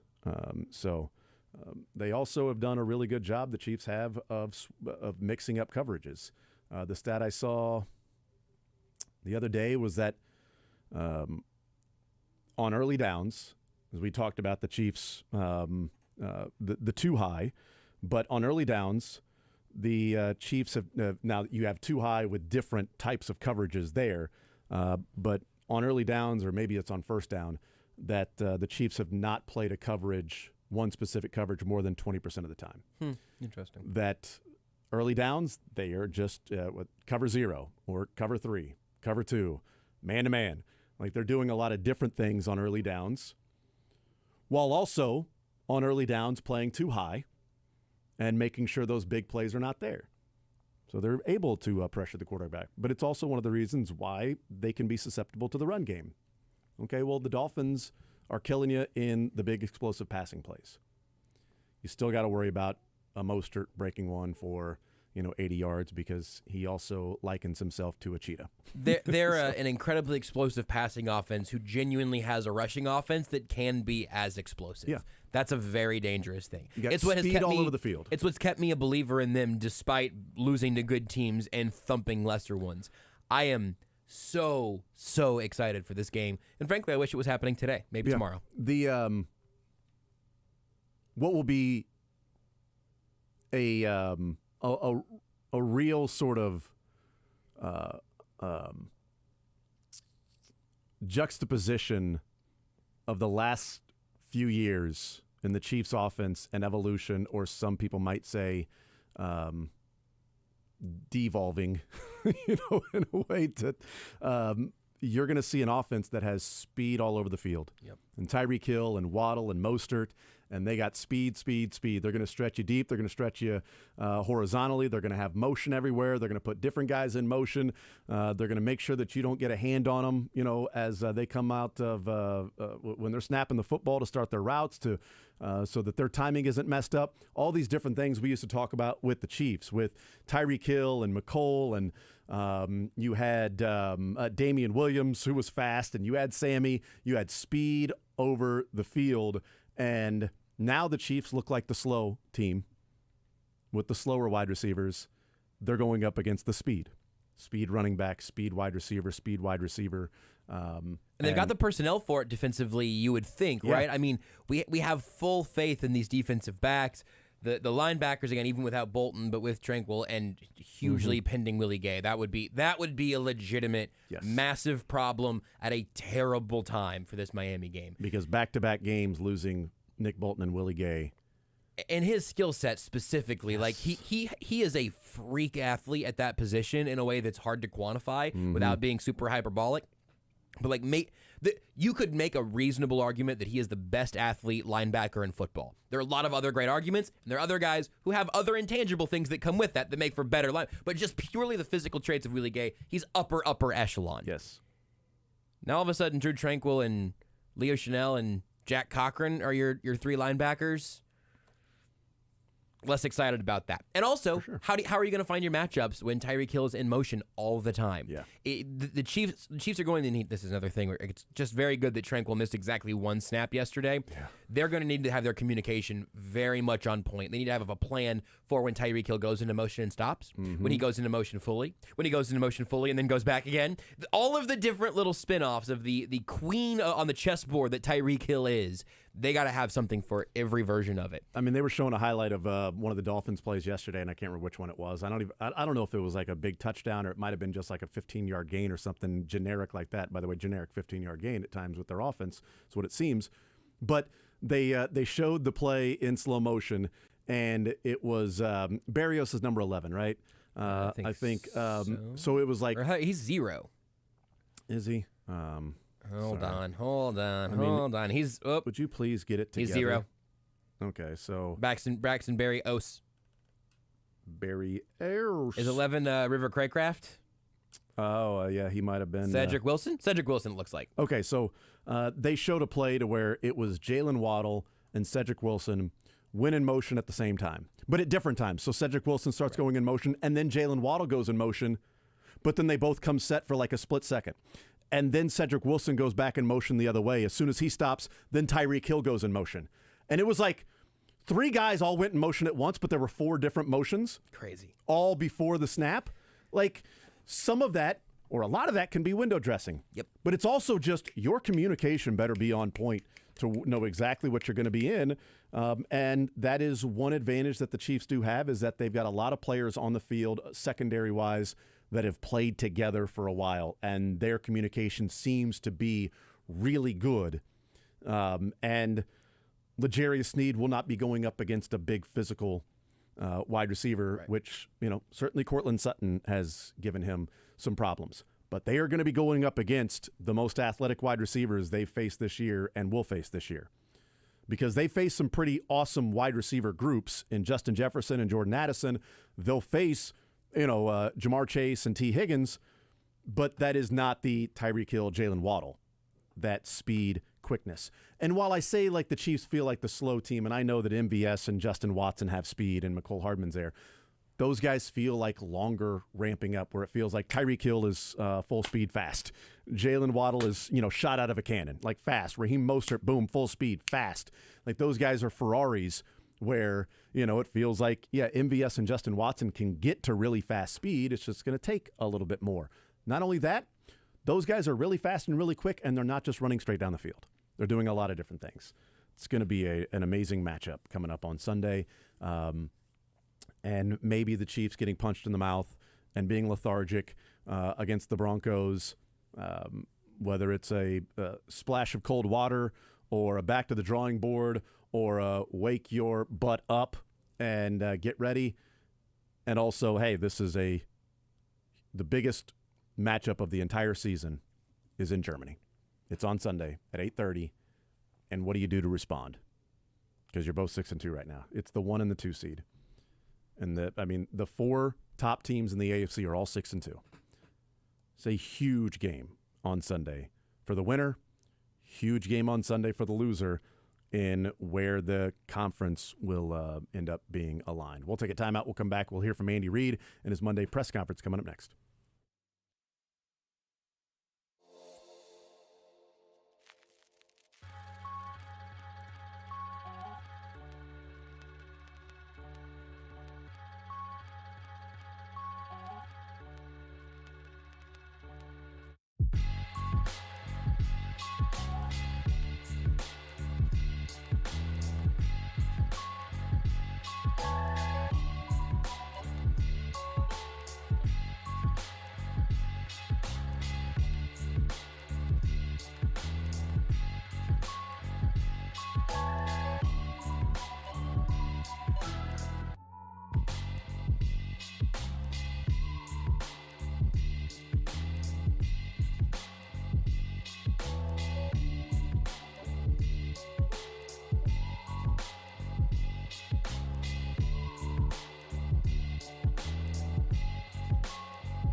All right, we'll continue right here on Sports Radio 810 WHB. I'm glad the NFL over the years has become more active at the trade deadline. Makes it more fun.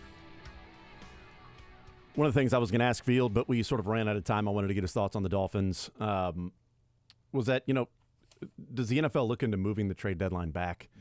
Just because, again, the Titans win yesterday, and they're a game out of the wild card. So do they hold on to their players now? Does Mike Vrabel then say, no, we're not trading these guys now. We're a game out of the playoffs. Not happening. I ain't built like that, okay? We're not trading our guys. And also, if you trade DeAndre Hopkins, is he more valuable to you in helping develop a Will Levis the rest of the way? Or is that fourth rounder valuable to you? As Field Yates said, if they get a fourth rounder for DeAndre Hopkins, he is running to quickly sending the email to accept the fourth rounder for DeAndre Hopkins. I've seen a third rounder as a value for DeAndre Hopkins that they may get. Sort of depends, but also is the fourth rounder worth it versus having him on your team and you got one more year with him next year? Is he in the long-term plans? All of that stuff that goes into these different decision-making questions. But I'm glad that we are in a position now in the NFL to where there is more intrigue to the whole thing, and we don't know how much teams will go about improving their teams and giving up draft capital. The Philadelphia Eagles go out and get Kevin Byard. The Kansas City Chiefs get McCole Hardman. Kirk Cousins is now lost for the season. Zach Wilson is the quarterback in New York. Ryan Tannehill is injured right now. But do they move Ryan Tannehill? Does Jameis Winston get moved or anything like that? Man, I can't believe Ryan Tannehill has never been a Viking. I think Kirk Cousins has been there just as the incumbent. Just screams Vikings. Man, he really does. Yeah. And you got teams that have given up some draft capital, like the Carolina Panthers. Are they going to trade Brian Burns? Do they trade Dante Jackson? Do they trade Terrace Marshall, to pick up some draft picks? You're not getting some great draft picks for the last two that I mentioned. You might get some pretty good ones for Brian Burns. But, what do they do is they just went out and traded a lot of capital to go and get, Young from the draft last year, so trading up. So what do teams end up doing? And what would the Chiefs be interested in doing? Right. Honestly, I think the Chiefs should be interested in DeAndre Hopkins. They were interested in DeAndre Hopkins before the season. Right. He's a $650,000 cap hit the rest of the way. Well, when the Chiefs have $3.2 million in cap space right now, and Matt Derrick's calculations in that they could free up $4.5 million in Travis Kelce's contract if they were to restructure, so we'd give him about $7.7 million in cap space if they wanted to make a move. For instance, Mike Evans will cost you about $7.2 million against the cap if you were to trade for him, and the Buccaneers not pick up any of that money. Marquise Brown, about $7.2 million of a cap hit if you were to trade for him, and the Cardinals not pick up any of that money. Both of those guys are free agents at the end of the year. DeAndre Hopkins is a $650,000 cap hit. You would also have him next year for $8.3 million cap hit. So you would get DeAndre Hopkins for $8.9 million for a year and a half. That's against the cap. Would that be worth a fourth rounder? Would it be worth a third rounder? They gave up a third rounder for unproven Kadarius Toney. So would it be worth it for DeAndre Hopkins? Is DeAndre Hopkins still winning at a level that he was in the past? He had 3 touchdowns yesterday on 4 receptions. It wasn't 3 touchdowns on 9 or 10, receptions. Like Tyreek Hill is 10, 11 receptions per game because he's just always open because you can't guard the dude, okay? He's just different. We know that. We saw it here in Kansas City. What would the Chiefs be interested? A name that I've, thought about is, they were interested in Curtis Samuel a few years ago before he signed with the football team and now Commanders. Would Curtis Samuel be somebody they're interested? He would cost him $5.6 million in the cap. He's a free agent after this year, but he doesn't have to learn the offense. He's been playing the same offense, same verbiage, same everything with Eric Bieniemy there in Washington. So the concerns of you got a guy that comes in and has to learn the offense, that's not the case with Curtis Samuel. I just want to know, can they find somebody to play Sky Moore's role? That's it. That's what I'm wondering. Can they find that guy? Maybe it's Juju out of New England. Maybe they trade and get Juju Smith-Schuster back, and they get the band back together from a year ago, and Juju Smith-Schuster then takes the reps that Sky Moore has, and whether Sky Moore is open or not, the trust isn't there because Patrick Mahomes on first down would rather force the ball to Travis Kelce than throw to an open Sky Moore. Does he throw to an open Juju if he's running those routes instead of Sky Moore? I don't know. Is it worth that? We'll see. But there's no doubt with what we saw yesterday that at least the phone should be working with Brett Veach right now. We're just also shopping for Band-Aids. Like, that's just the other feeling that I get is we're going up and down the pharmacy, and we're like, well, this one's got fun patterns, and this Band-Aid brand used to be the best one a few years ago. Hey, these are the Band-Aids we almost bought in April and then decided not to get. We need them now, though, because we're gushing blood. I think the Chiefs should be listening to what all the price points are and seeing where that could all land. I was also more interested in Juju than I was McCole Hardman. You were. Before the trade happened. I thought that was a better solution for the actual problems they had. Right now, I like Curtis Samuel fine. I like Hollywood Brown fine. Right. What They're both free agents at the end of this year. They're both free agents at the end of this year. So you either have to be willing to pay them when you acquire them, or deal with all that this offseason, or potentially trade for a rental, which they gave up a 6th-round pick for a rental of Melvin Ingram, and it worked out fine. So they're willing to do that to some extent. But I just don't feel like I've got the argument yet that any of these receivers would fundamentally change the Chiefs' biggest problems on offense for anything resembling a reasonable cost. I think Hopkins would be my first choice at this point, but it's really hard for teams to have what looks like a young quarterback and a number one receiver for that guy, and then to break it up after one game. I don't know if the Titans have the fortitude for that. I don't know if Mike Vrabel is comfortable tanking after the most exciting game that the Titans have had since losing to the Chiefs in the AFC Championship game, maybe. There's might be other fun ones in there, but like yesterday was hope for the Titans. It was Will Levis might be the guy. But do you get caught up in that and not and miss the forest for the trees? Totally, you do. But also there is something to be said for like, hey, you want to make sure that your young quarterback has a future Hall of Fame wide receiver. 100%. I think it's forest and trees, but I don't think it's totally stupid. Yes. There's some wiggle room 100%. in all of that. 100%. If you're the Bucks, it might really be time, and that's when Mike Evans wouldn't be able to change some things directly with this offense, and I don't really love the take of like, you made your bed, sleep in it, because I don't want the rest of the season to be a bunch of these recurring issues. But I very much wonder how far out the Chiefs are on Sky Moore at this point, too. Yeah. I mean, look, if you're talking about those guys, 4th rounder and $650,000 cap hit for DeAndre Hopkins, that seems incredibly reasonable. Yeah. It's just a matter of, will the Chiefs go down that route, and are they willing to give up more draft capital moving forward when you're paying Patrick Mahomes what you're paying him? Let's hear from Andy Reid. It's the day after, but Andy Reid still wasn't happy about how the team played in Denver. All right, so basically what I said yesterday evening, that that many turnovers, that's a problem. I take responsibility for it because of all 3 phases. We struggled there at times, didn't take advantage of opportunities, which we normally do. They took advantage of opportunities on our side with 17 points off of the turnovers, and you just can't. You're not going to be able to function at a very high level in the National Football League and win games playing like that. So it's my responsibility to get the team ready, and obviously. We weren't ready to play right there. I mean, they did a better job than what we did. The 17 points off turnovers really feels like 24, because when you have a 31-yard punt return, it's kind of like a turnover. The Chiefs were at the 21-yard line, and then after punting the ball, the Broncos were at the 39. I mean, if Mahomes threw an 18-yard pass and it was intercepted and the Broncos do the exact same thing, it'd be they got 24 points off turnovers. Well, you gave up 31 yards in a punt return. The Broncos started inside the Chiefs' 40-yard line on that drive. Anytime a team starts in plus territory it's kind of like a turnover, even if it's not a turnover, if it's a special teams. So, yeah, they got 17 points off turnovers, but 24 points off turnovers and special teams issues. So, Andy Reid continued and says that he feels like he's got enough wide receiver talent despite the rough game against the Broncos.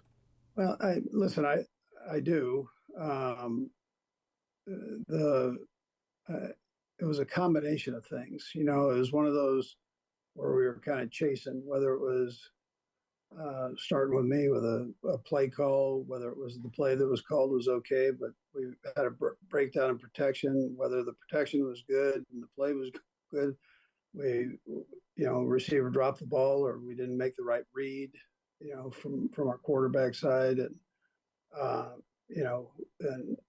or we were running a wrong route. So it was one of everything. So when I mentioned that last night about there were things that I hadn't seen before from this group who I have a lot of trust in, I saw things I hadn't seen before. So somewhere I didn't get that point across to the guys and my coaches. So we've got to make sure we do a better job there. Let's go next to Seren Petro. Go ahead, Seren. And Brad, I'll have a follow-up if I could too, please. Coach, I know, listen, you just stated that a lot of things obviously didn't go the way you wanted them to go. So when I ask this question, I'm not bringing it up as just, this one play or anything deciding the game, but MVS, when Pat on the fourth down threw it up to MVS, looked like that, he was being held. And we see it all the time in like the Hail Mary situation where receivers will just be kind of mauled. When you're in the competition committee conversations, is there talk about that like, hey, that's just how they're going to call it. They're not going to make a call on that, and we all got to live with it? Or is that, being the offensive guy in the room, is that something that, you bring up and has been discussed in the past? Yeah, listen, I mean, we go through all that stuff. I would tell you, you look at Sky Moore. Sky Moore is going to take heat for dropping the ball. Well, when you look at it on tape, you see that his inside arm was dragged down, so away from the ball. So listen, the officials are human. They do a good job. It's just, sometimes it's hard to see everything. That's a tough deal by angles and all that. But I would tell you the majority of the time they do a good job with all that. All right. And then just procedurally, I know the punters have gotten better and better in the league. And so where you catch it has gotten further and further, gotten closer and closer to the goal line. Would you, are you okay with McCole trying to make that catch at the 5, or is that starting to get to an area where you'd rather see him just turn and let it go? Yeah, listen, I think he mentioned it last night that, he probably got a little greedy on that one, and you're inside the 10, you just let that go. Okay, yeah, great. Then is that coaching? That the reason why he went and grabbed that? Do you let that go? Do you catch it, or are you trying to return it? Like, there's something with coaching there of, hey, it's not a line drive punt to the 6. Like, it's a high punt. And if you're saying, well, I want to field it here at the 6 because they've got guys behind me, and if it bounces there, they're going to get it at the 1. I'll take it at the 6. Okay, great. Then call fair catch and catch it. Or just take away all punt returners. Just don't have a punt returner. I hate that you're getting so much ammunition for this take, because eventually it's going to become undeniable, and I don't think I can be here for that. And I know the pushback of, well, if they didn't have a punt returner in the AFC Championship game and Sky Moore had that one, yeah, it does work out. Kadarius Toney in the Super Bowl, yes, those were fantastic returns. I am not denying that. I'm just more in general of, hey, you go for there are individual cases where you're like, oh, you went for it on 4th down, you go for it overall the course of the season, it sort of evens out. Yeah, there are individual things that take place. I'm not sure the Chiefs needed McCole Hardman's punt return against the Chargers, but they got it, and that was nice. They needed McCole Hardman to not fumble the football yesterday more than they needed the punt return against the Chargers. I would say that. Can't win the Powerball unless you lose 100,000 times either. So that's a great point. That's a really, really good point. The Chiefs have not failed on punt returns. They have just found 50,000 different ways to not return a punt. But they have found 2 ways to return a punt, AFC Championship and Super Bowl. I can't wait to figure out what the next one's going to be. I wonder if Richie James comes back and just kicks one. Hey, I hope there is crow to be eaten like it was heading to the Super Bowl and then after the Super Bowl. That would be great. Would love it. But over the course of just the time of Mahomes, no punt returner would be perfectly fine. Or just simply have somebody back there that catch the ball. Just catch the ball. That's what you're doing. You're just there to catch the ball. Anyway, Andy Reid continued and says that the play where Mahomes got strip sacked just didn't go their way.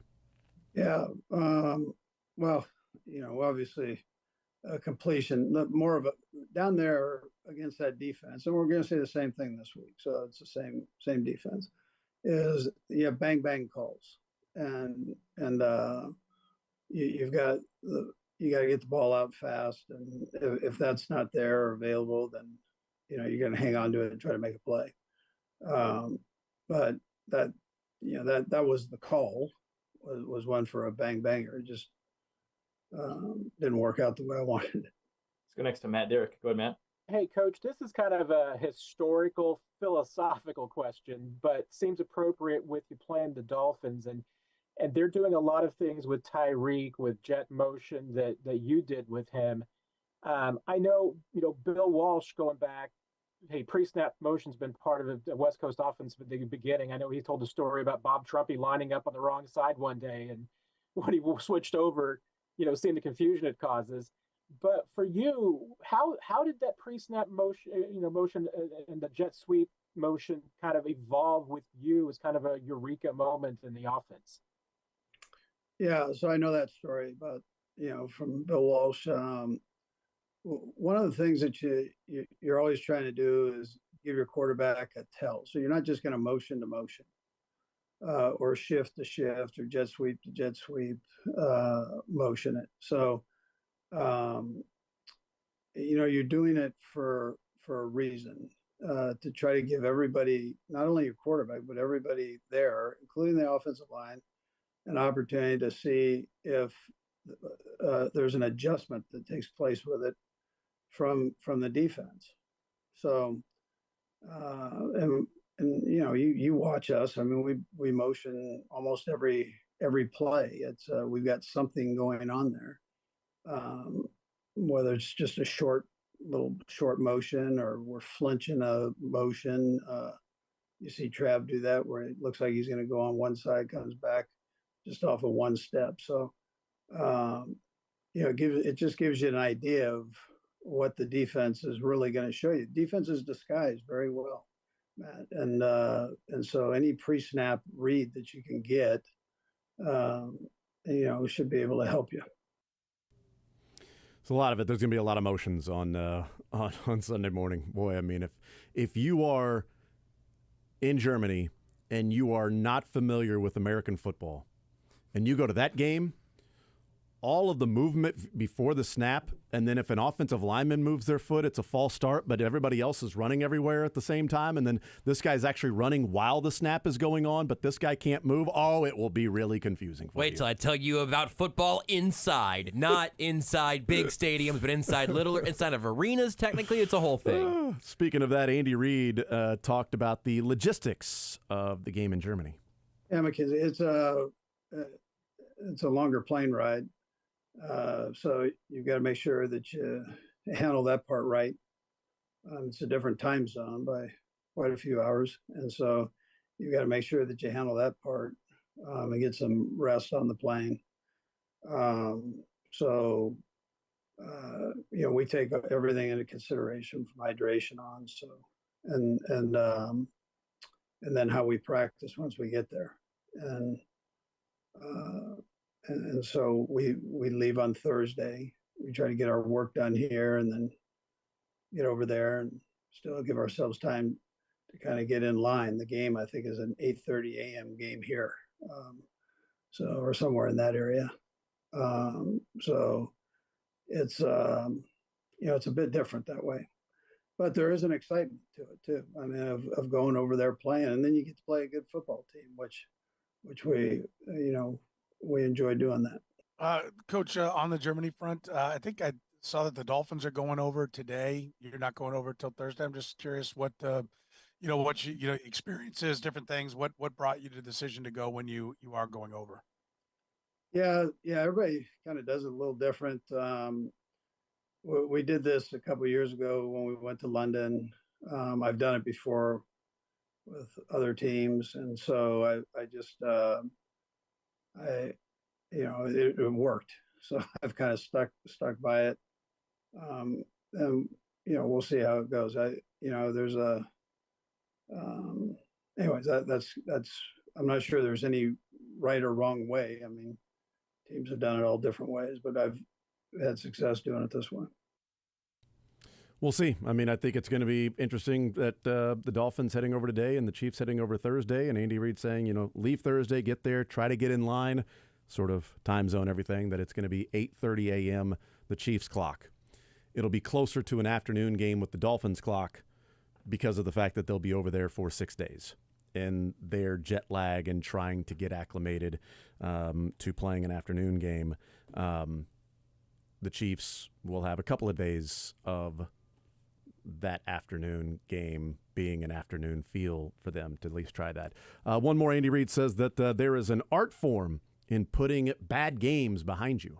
Yeah, Matt. Well, it's you said it. I mean, you've got to learn from it, and there's a couple of ways you can go about it. You can hang your head, or you can face the facts and try to get better. And so we've tried to go about it that way, make ourselves a better team.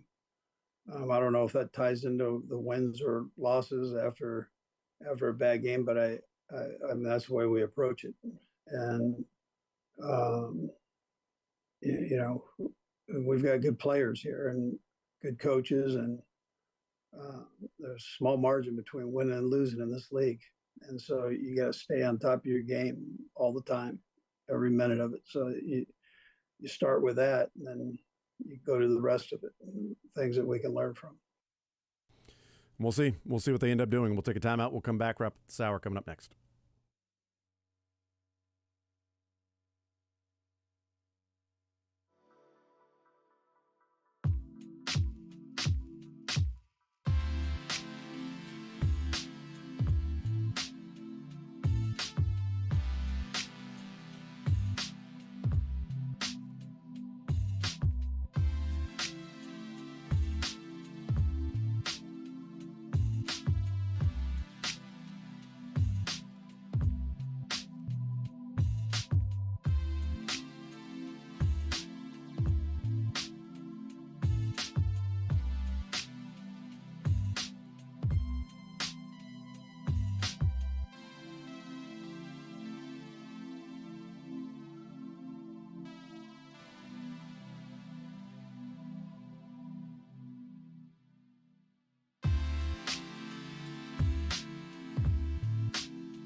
All right, wrapping up this hour, we'll hang out with Mick Schaefer coming up in the next hour, KSHB 41 sports director.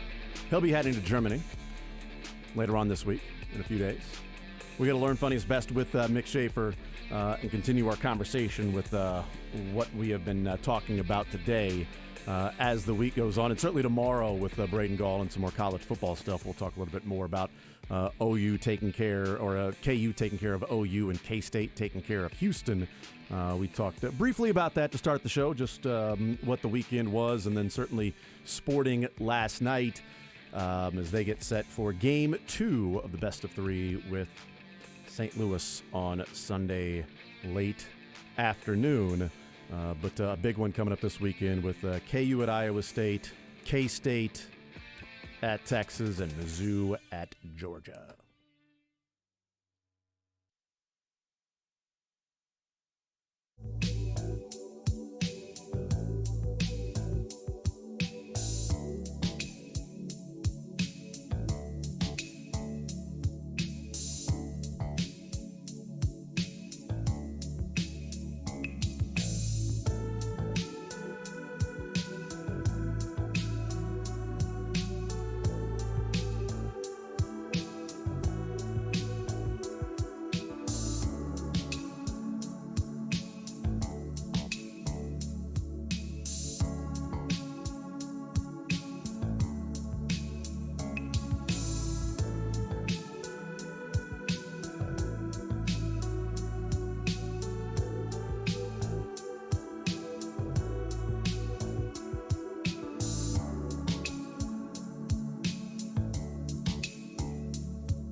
Schaefer joining us here in the zone.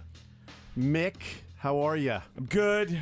I've been prepping for that Germany trip. Yeah. How do you prep for the Germany trip? I watch Euro Trip over and over again. I've watched it several times this weekend. Scotty doesn't know. Scotty doesn't know. Hashtag Matt that Fiona Damon. and me.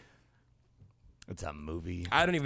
This one's completely new to me. You've never heard of Euro Trip? He thinks that so. she's at church, but she's really with me. Scotty doesn't know. Scotty doesn't know.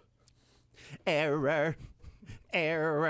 Dylan, it's a great cameo, by the way, in that movie. Yes, absolutely. Also, maybe European vacation. Just a lot of different things just to get used to the classic. European style. Big there. Ben Parliament. Yeah, just can't right? get left. You can't get left. Look, get left. kids.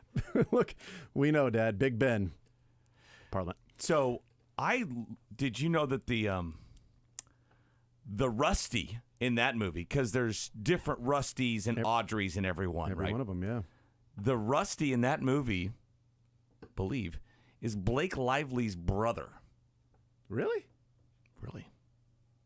Huh. I did not know that. She comes from a very talented family, acting-wise, and has a lot of older brothers and sisters that have been actors for many years. You want to be a rooster, do you, Russ? That's also from a movie. People.com. Blake Lively's siblings. All about her brothers and sisters. I'll report back. Oh, okay. She has several. We just go to European Vacation Cast and find Rusty. I was trying to get to the bottom last of name's the... Lively. Yeah, that's exactly what I'm doing. Jason Lively is his name. There's also an Eric Lively. Yeah, but they might be half brothers, Jason but Lively. brother sister, but same last name and Same their last brother. name. Yeah. Yep. Dana Hill playing Audrey. Yes. Chevy Chase played Clark in that one. Yes. And Beverly D'Angelo did play Ellen. The most underrated actresses of that time, Beverly D'Angelo. Yeah. God love her. Yep. Eric Lively was in The Butterfly Effect 2. I wonder what would have Wait, happened. is that a movie you've seen? No. He was in The Butterfly Effect 2. TOO I or did TWO? number 2. I didn't know there was a second Butterfly There Effect was a first movie. one with Ashton Kutcher, Yes. right? Yeah. This I believe I didn't know there was this a is second looking to me like the recast sequel of perhaps less critical acclaim. God, you got to think like what would have happened if he wasn't cast in that movie? Gotta wonder. Just all the things that happen after that. Yeah. The sliding doors. causations. You just that never occur. know what would have happened there. Somebody else were cast there. Hey, as the 2007 nominee for the best DVD release. No kidding. Yep. What did they have Best a big straight opening? to DVD release. I think that's what like it is. the best PR campaign for a DVD release? Like what the best DVD release? What did they do? I don't even know. What did they do? It's crazy. Yeah, because the only way you could see it was Ryan Reynolds' brother-in-law is Rusty from European Vacation. It's awesome. I wonder if he asked him if he wants to look like a rooster. Hey, Russ? Maybe. Well, you know what? You're drunk and this isn't France. Or was it when in Rome? You're drunk and this is France. That's what it was. 913-912-4810. So plans for you've been watching a lot of, that's it. road trip. Or I whatever literally it was. have been doing the babble. And then technology is the biggest thing. We have so many little pieces of equipment that hopefully allow us to go live there and to work there, whether it's adapters or a European battery for our cell phone battery pack. It's called a TVU that allows us to go live from anywhere. Hopefully that works and we install it correctly and all that stuff. But then like little MiFis that we have with our computers, just in case we don't have Wi-Fi and hard drives. And I've been collecting a lot of equipment from our engineers. What's the delay like that when you go live? So here, it's funny. Those you can have almost instantaneous, but you lose quality. So the bigger the delay there is, the better quality you're going to have picture and audio.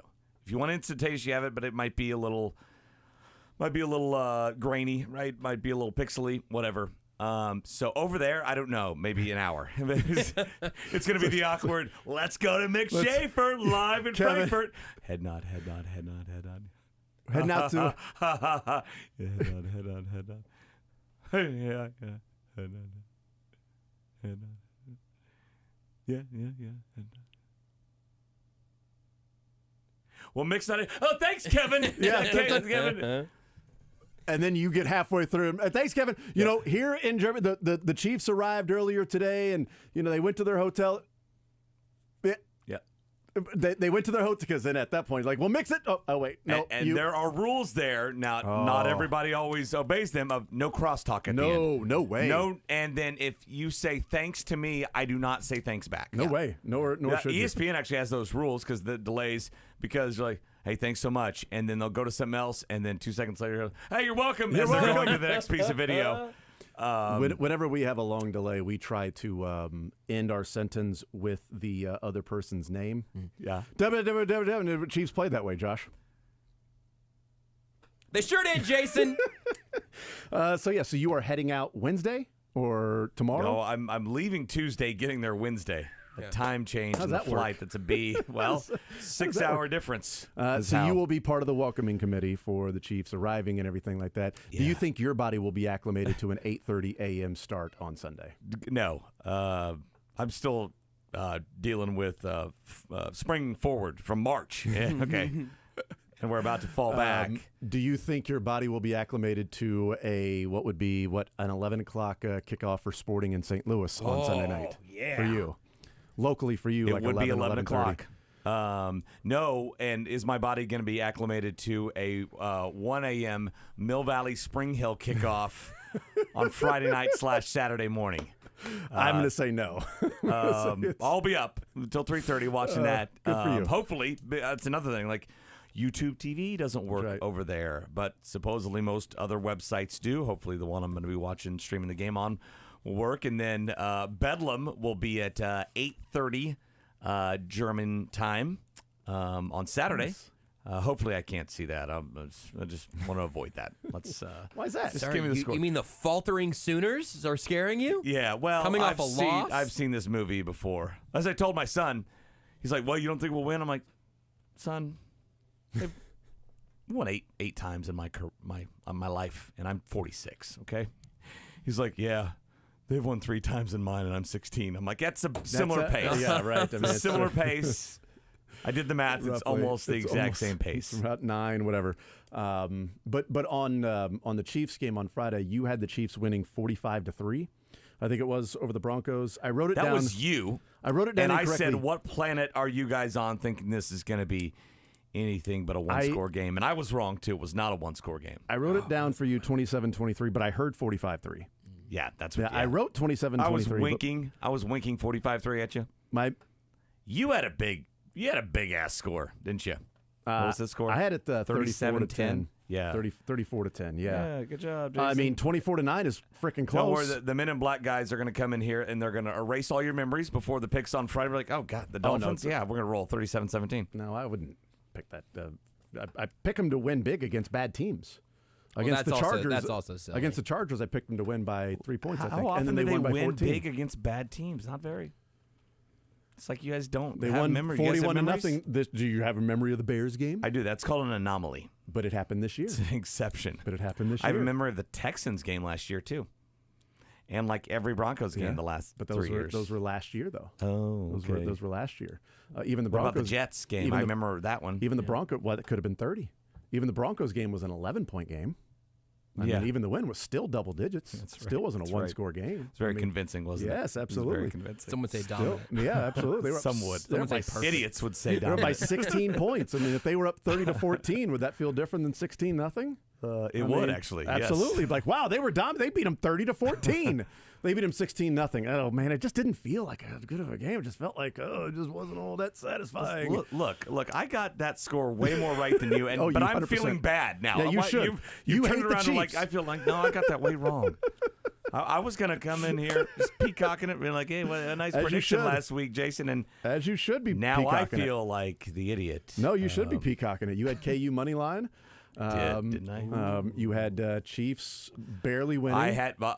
You had I'm Houston an money person. line, which was weird. I had Houston covering though. Okay. You did have. I No, lost you had that Houston bet. covering, That's but all right. but K-State winning. So yeah. So I got.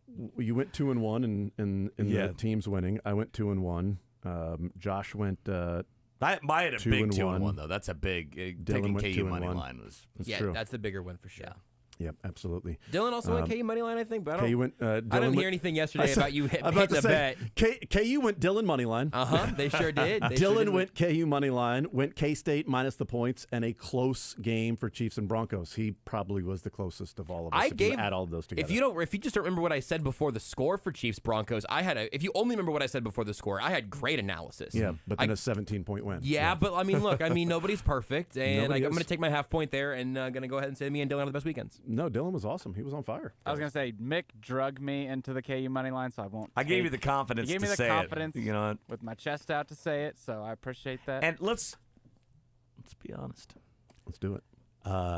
KU played bad and won that game. That's what's that was a horrible fourth quarter by the offense. Honestly, that's one of my takeaways from that game is that KU didn't play a perfect game to beat. It wasn't not even close. They threw 2 fourth quarter interceptions.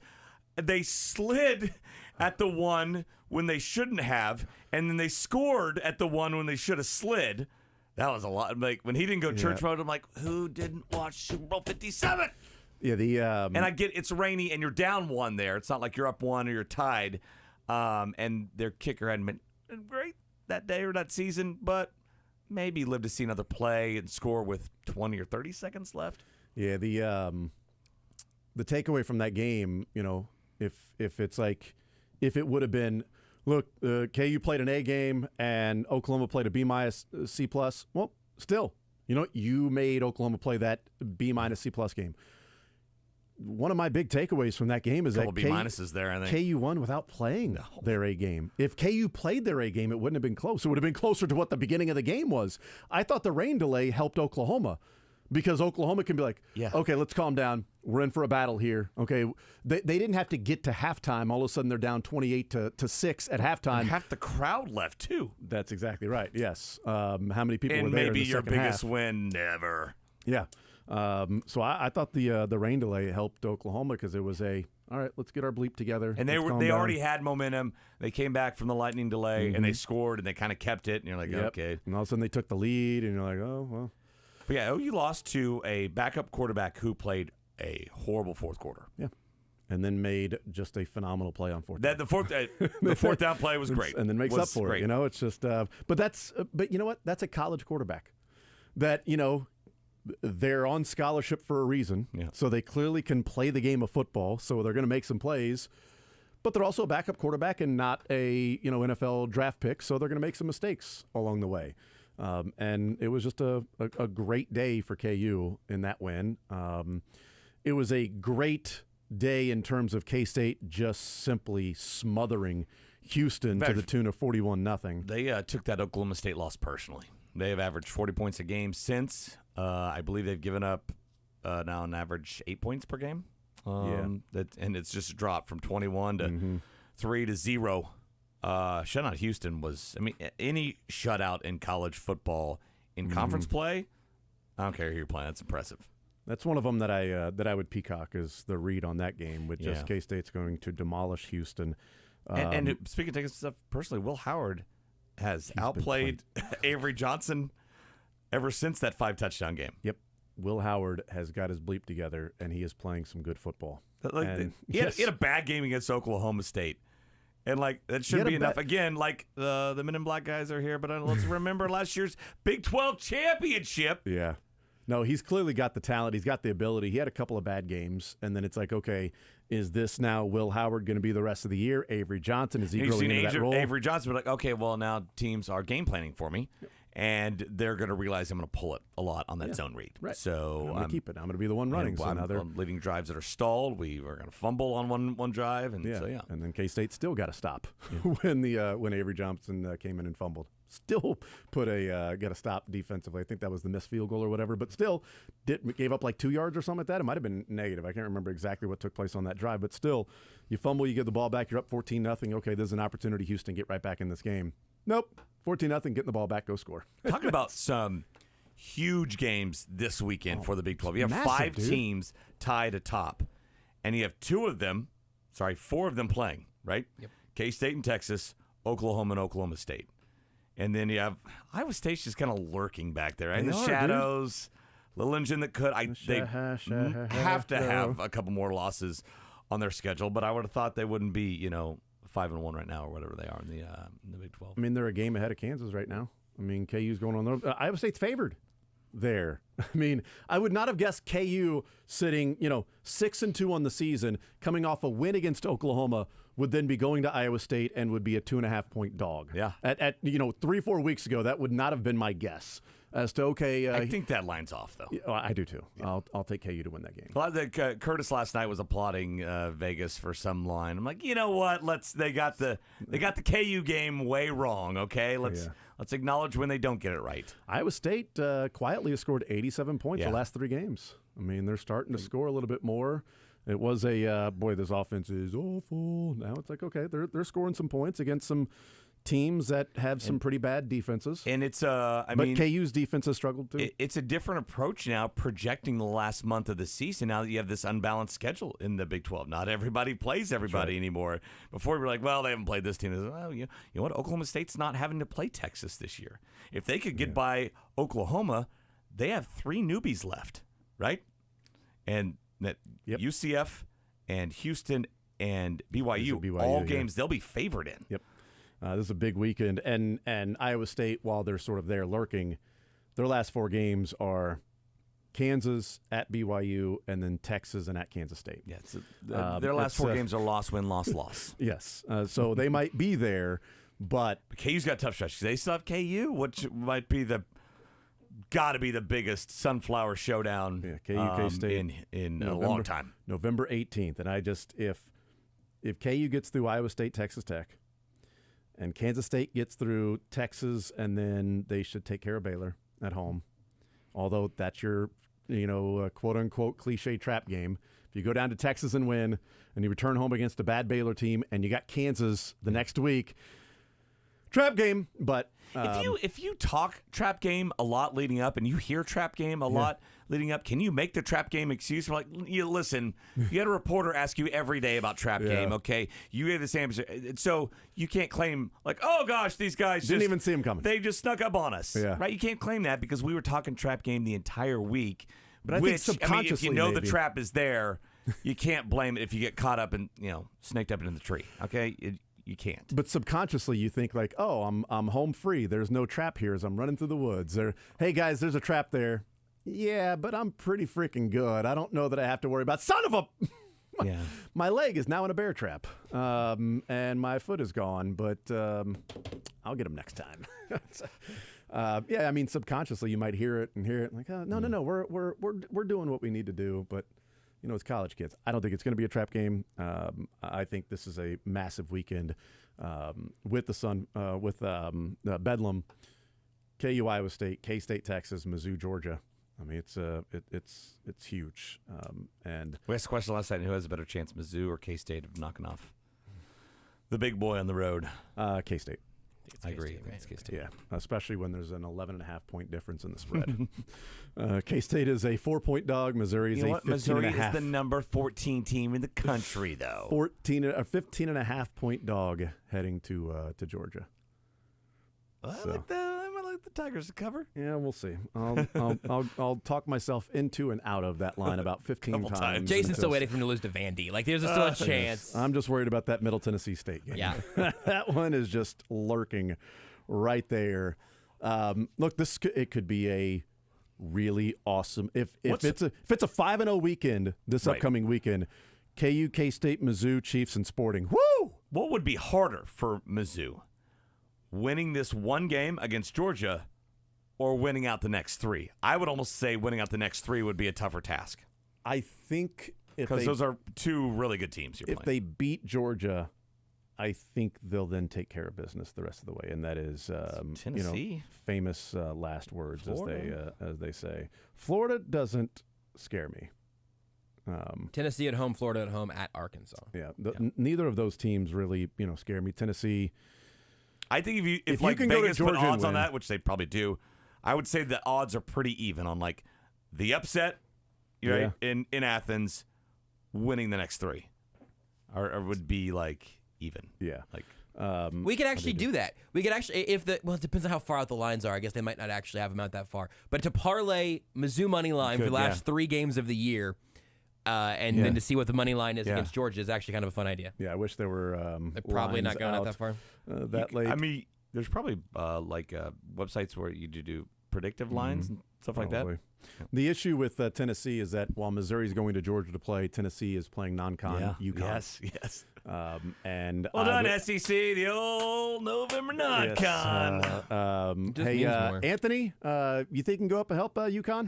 Has Mizzou done that? Do they do that often? Do they do the November non-con? They had one before. Are they allowed to yet? Do you have to be a Arkansas. member for 20 years in the SEC before you're allowed to play Chattanooga on November 23rd? I remember a year, and maybe I'm mistaken, but I think there was a season where they played not before the Arkansas last game of the season, sort of rivalry thing that they played.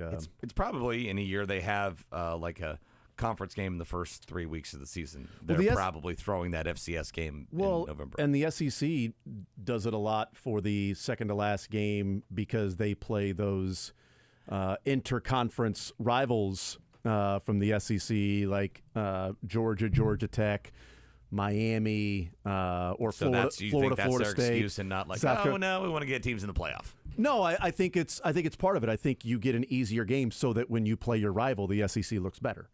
Your rival is playing a conference game while you're playing a non-con scrub, and then you get maybe a little bit. Well, they realize strategy. that losses matter a lot more in November than they do in September. Well, it means more. Yeah, it means more in November. It means more. You know it means more. We all know that it means more.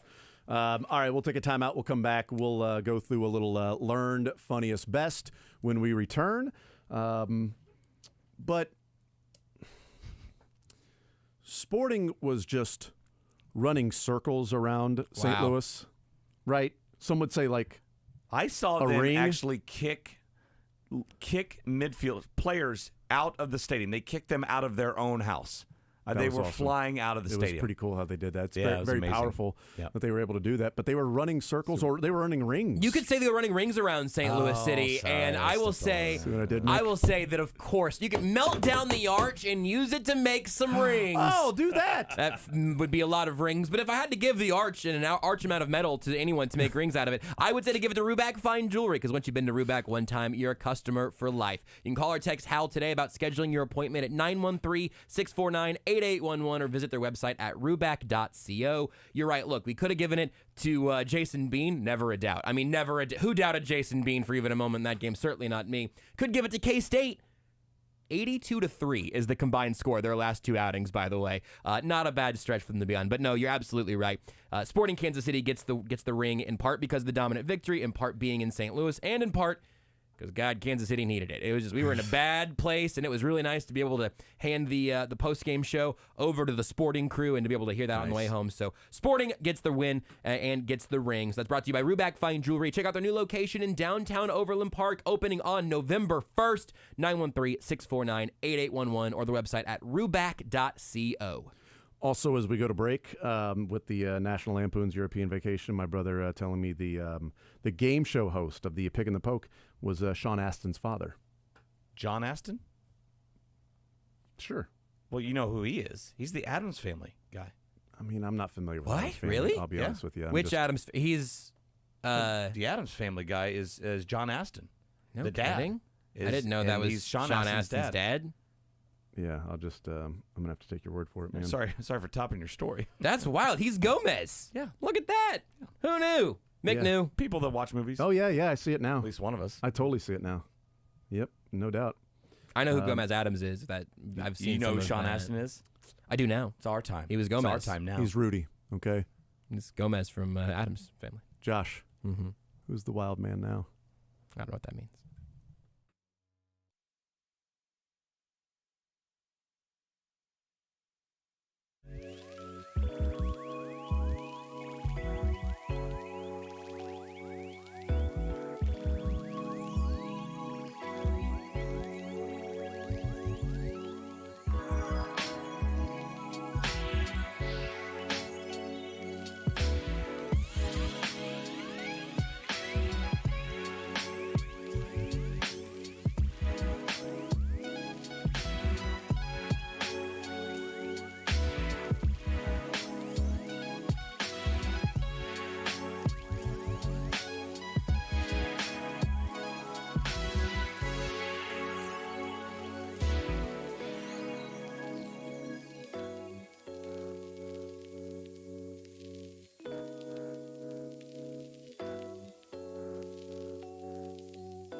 All right, we continue right here on Sports Radio 810 WHB. Jason Anderson with you, Josh Brisco, Dylan Michaels, Mick Schaefer, KSHB 41 sports director, soon to be jet setter, heading across a very, very, very big pond. Actually, it's bigger than a pond. Is it? It's like a lake. Is it like a Great Lake? Or is it like a regular Yeah, I'm lake? pretty sure it's one of the Great Lakes. It's the Atlantic Lake. That's it.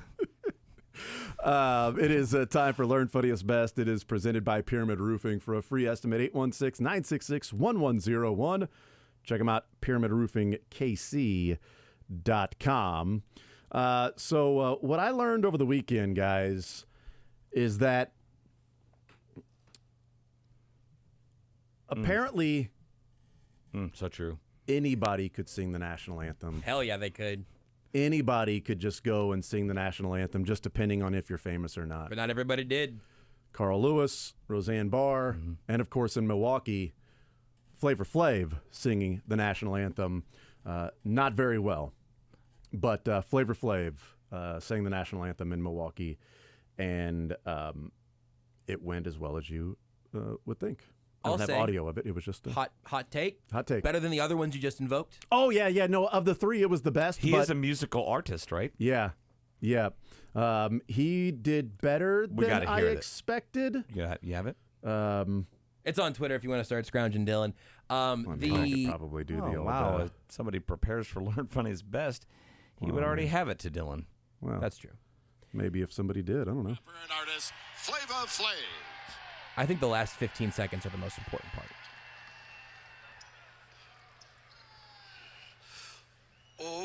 Oh, say, can you see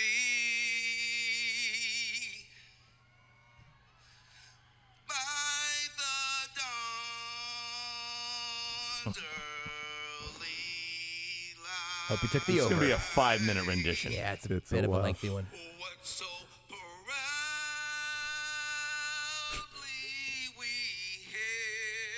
Making a meal out of it. He really is. Get your money's worth.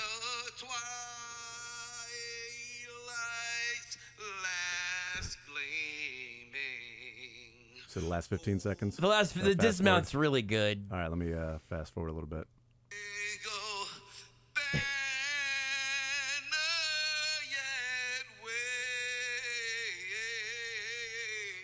Hey, I'm going to pull it back there a little bit. Get it. Yeah. Nail the dismount.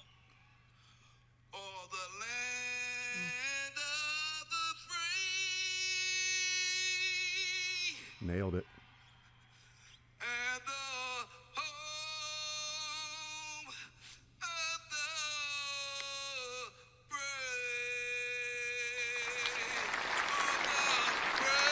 Oh.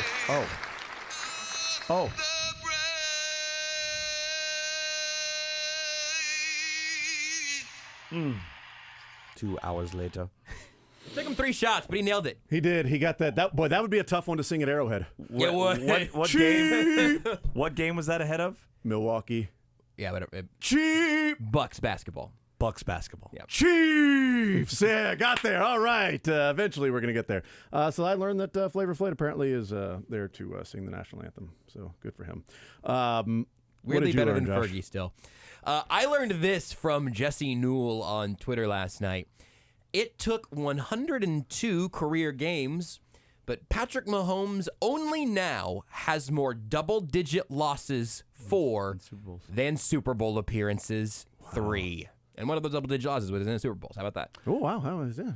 Let's see. That one, the Tennessee game, which yesterday felt a lot like that Tennessee It had game. that feel to it. Sure did. Yeah. Yesterday, and Was the Colts game double digits? I can't remember. they that lost was at home, 1913. 1913. Hey, guy. What's up, fella?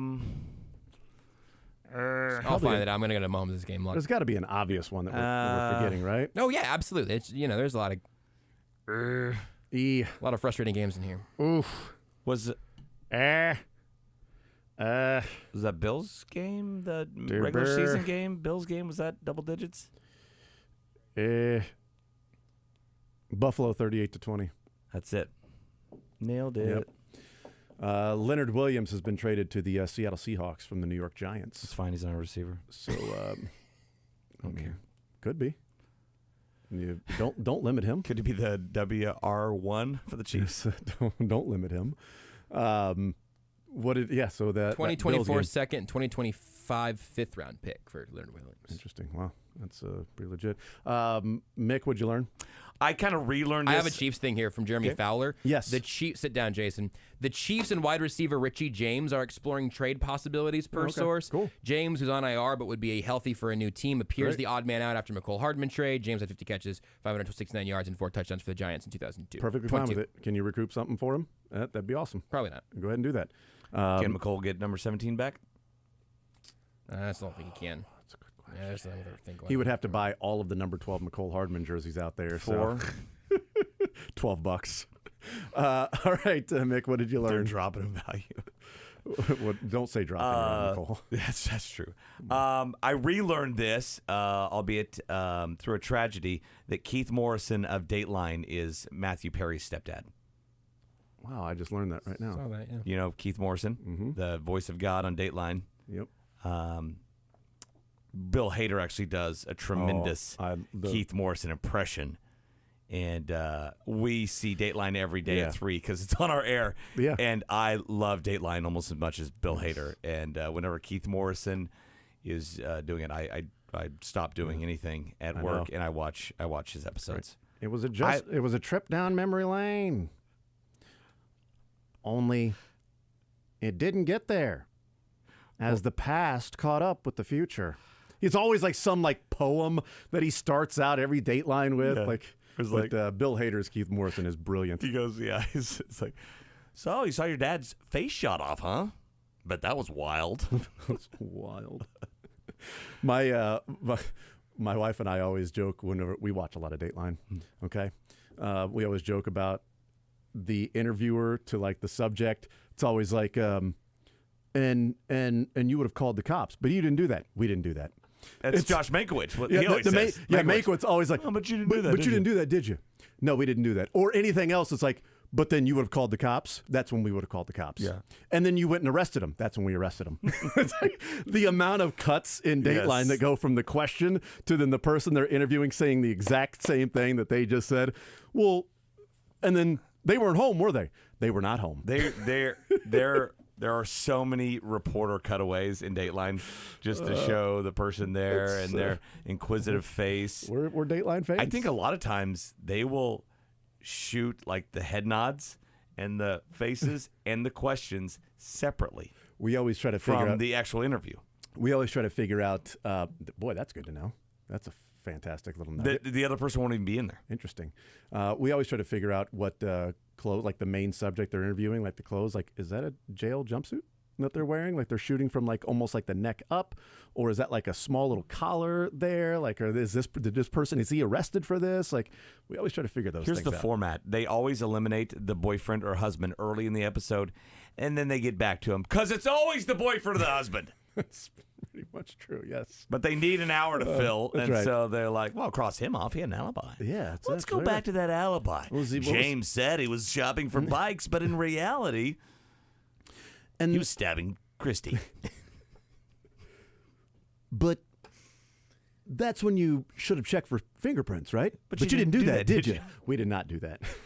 What did you learn, Dylan, over the weekend? So I learned that Messi, he is going to allegedly and reportedly win his 8th Ballon d'Or. That would make him the first active MLS player to win the award while playing in the MLS. A balloon award? Yes. It's balloon an oar. D'Or. It's an oar. Like a balloon animal, an oar? It's an oar that has been ballooned up. Balloon door. Balloon door? Yeah, Does it float? Is it a floating door? Rose would still take the whole thing, even if it was a floating door. Put helium in it, it would float. I'll never let go. Like a magic carpet ride? I want a floating door ride. I'll never let go. You just did. Yeah. Yeah, he sunk. He did. He froze to death. I mean, a balloon door is sort of just a raft, I guess, right? If you think about it. This seems like a pretty heavy trophy, so I don't know if it'll float. So what do you do to win that trophy? Play soccer. Very well. Okay, just the best player in your league or liga. The world. The world. Best player in the world. Oh, in the world. So all the ligas. Yep, all of the. How many has he won? Every of the ligas. 8, you said? 8. He's got 8 balloons.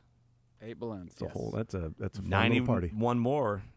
I wouldn't. I We would got 99 Luft balloons. I would not. I would not try to walk outside to put those in your car. No. Do not do that, Messi. It'd be like the old guy from Up. You're gonna love Germany. All right, Josh, what was the funniest from the weekend? The funniest of the weekend for me was during Sporting Kansas City in St. Louis. They did a fan shot, I think right around the return of the beginning of the second half.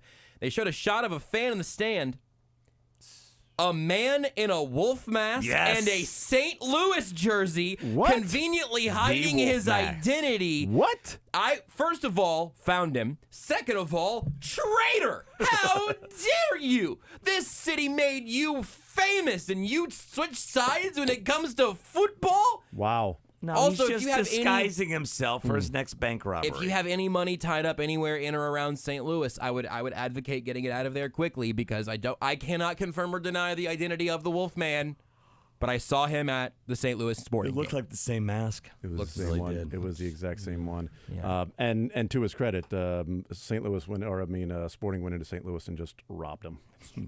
Just took all they had. All they had. Everything. Took their lunch money. Yeah, there was no safe anymore. What did the funniest for you, Mick? Funniest for me, Halloween party Saturday night. Nice. You had a couple Taylors there, right? A couple Oh, yeah. Travises. Yeah. We also had Ed and Donna Kelsey. We had a Donna on Friday. That's awesome. And an Ed. We didn't have an Ed.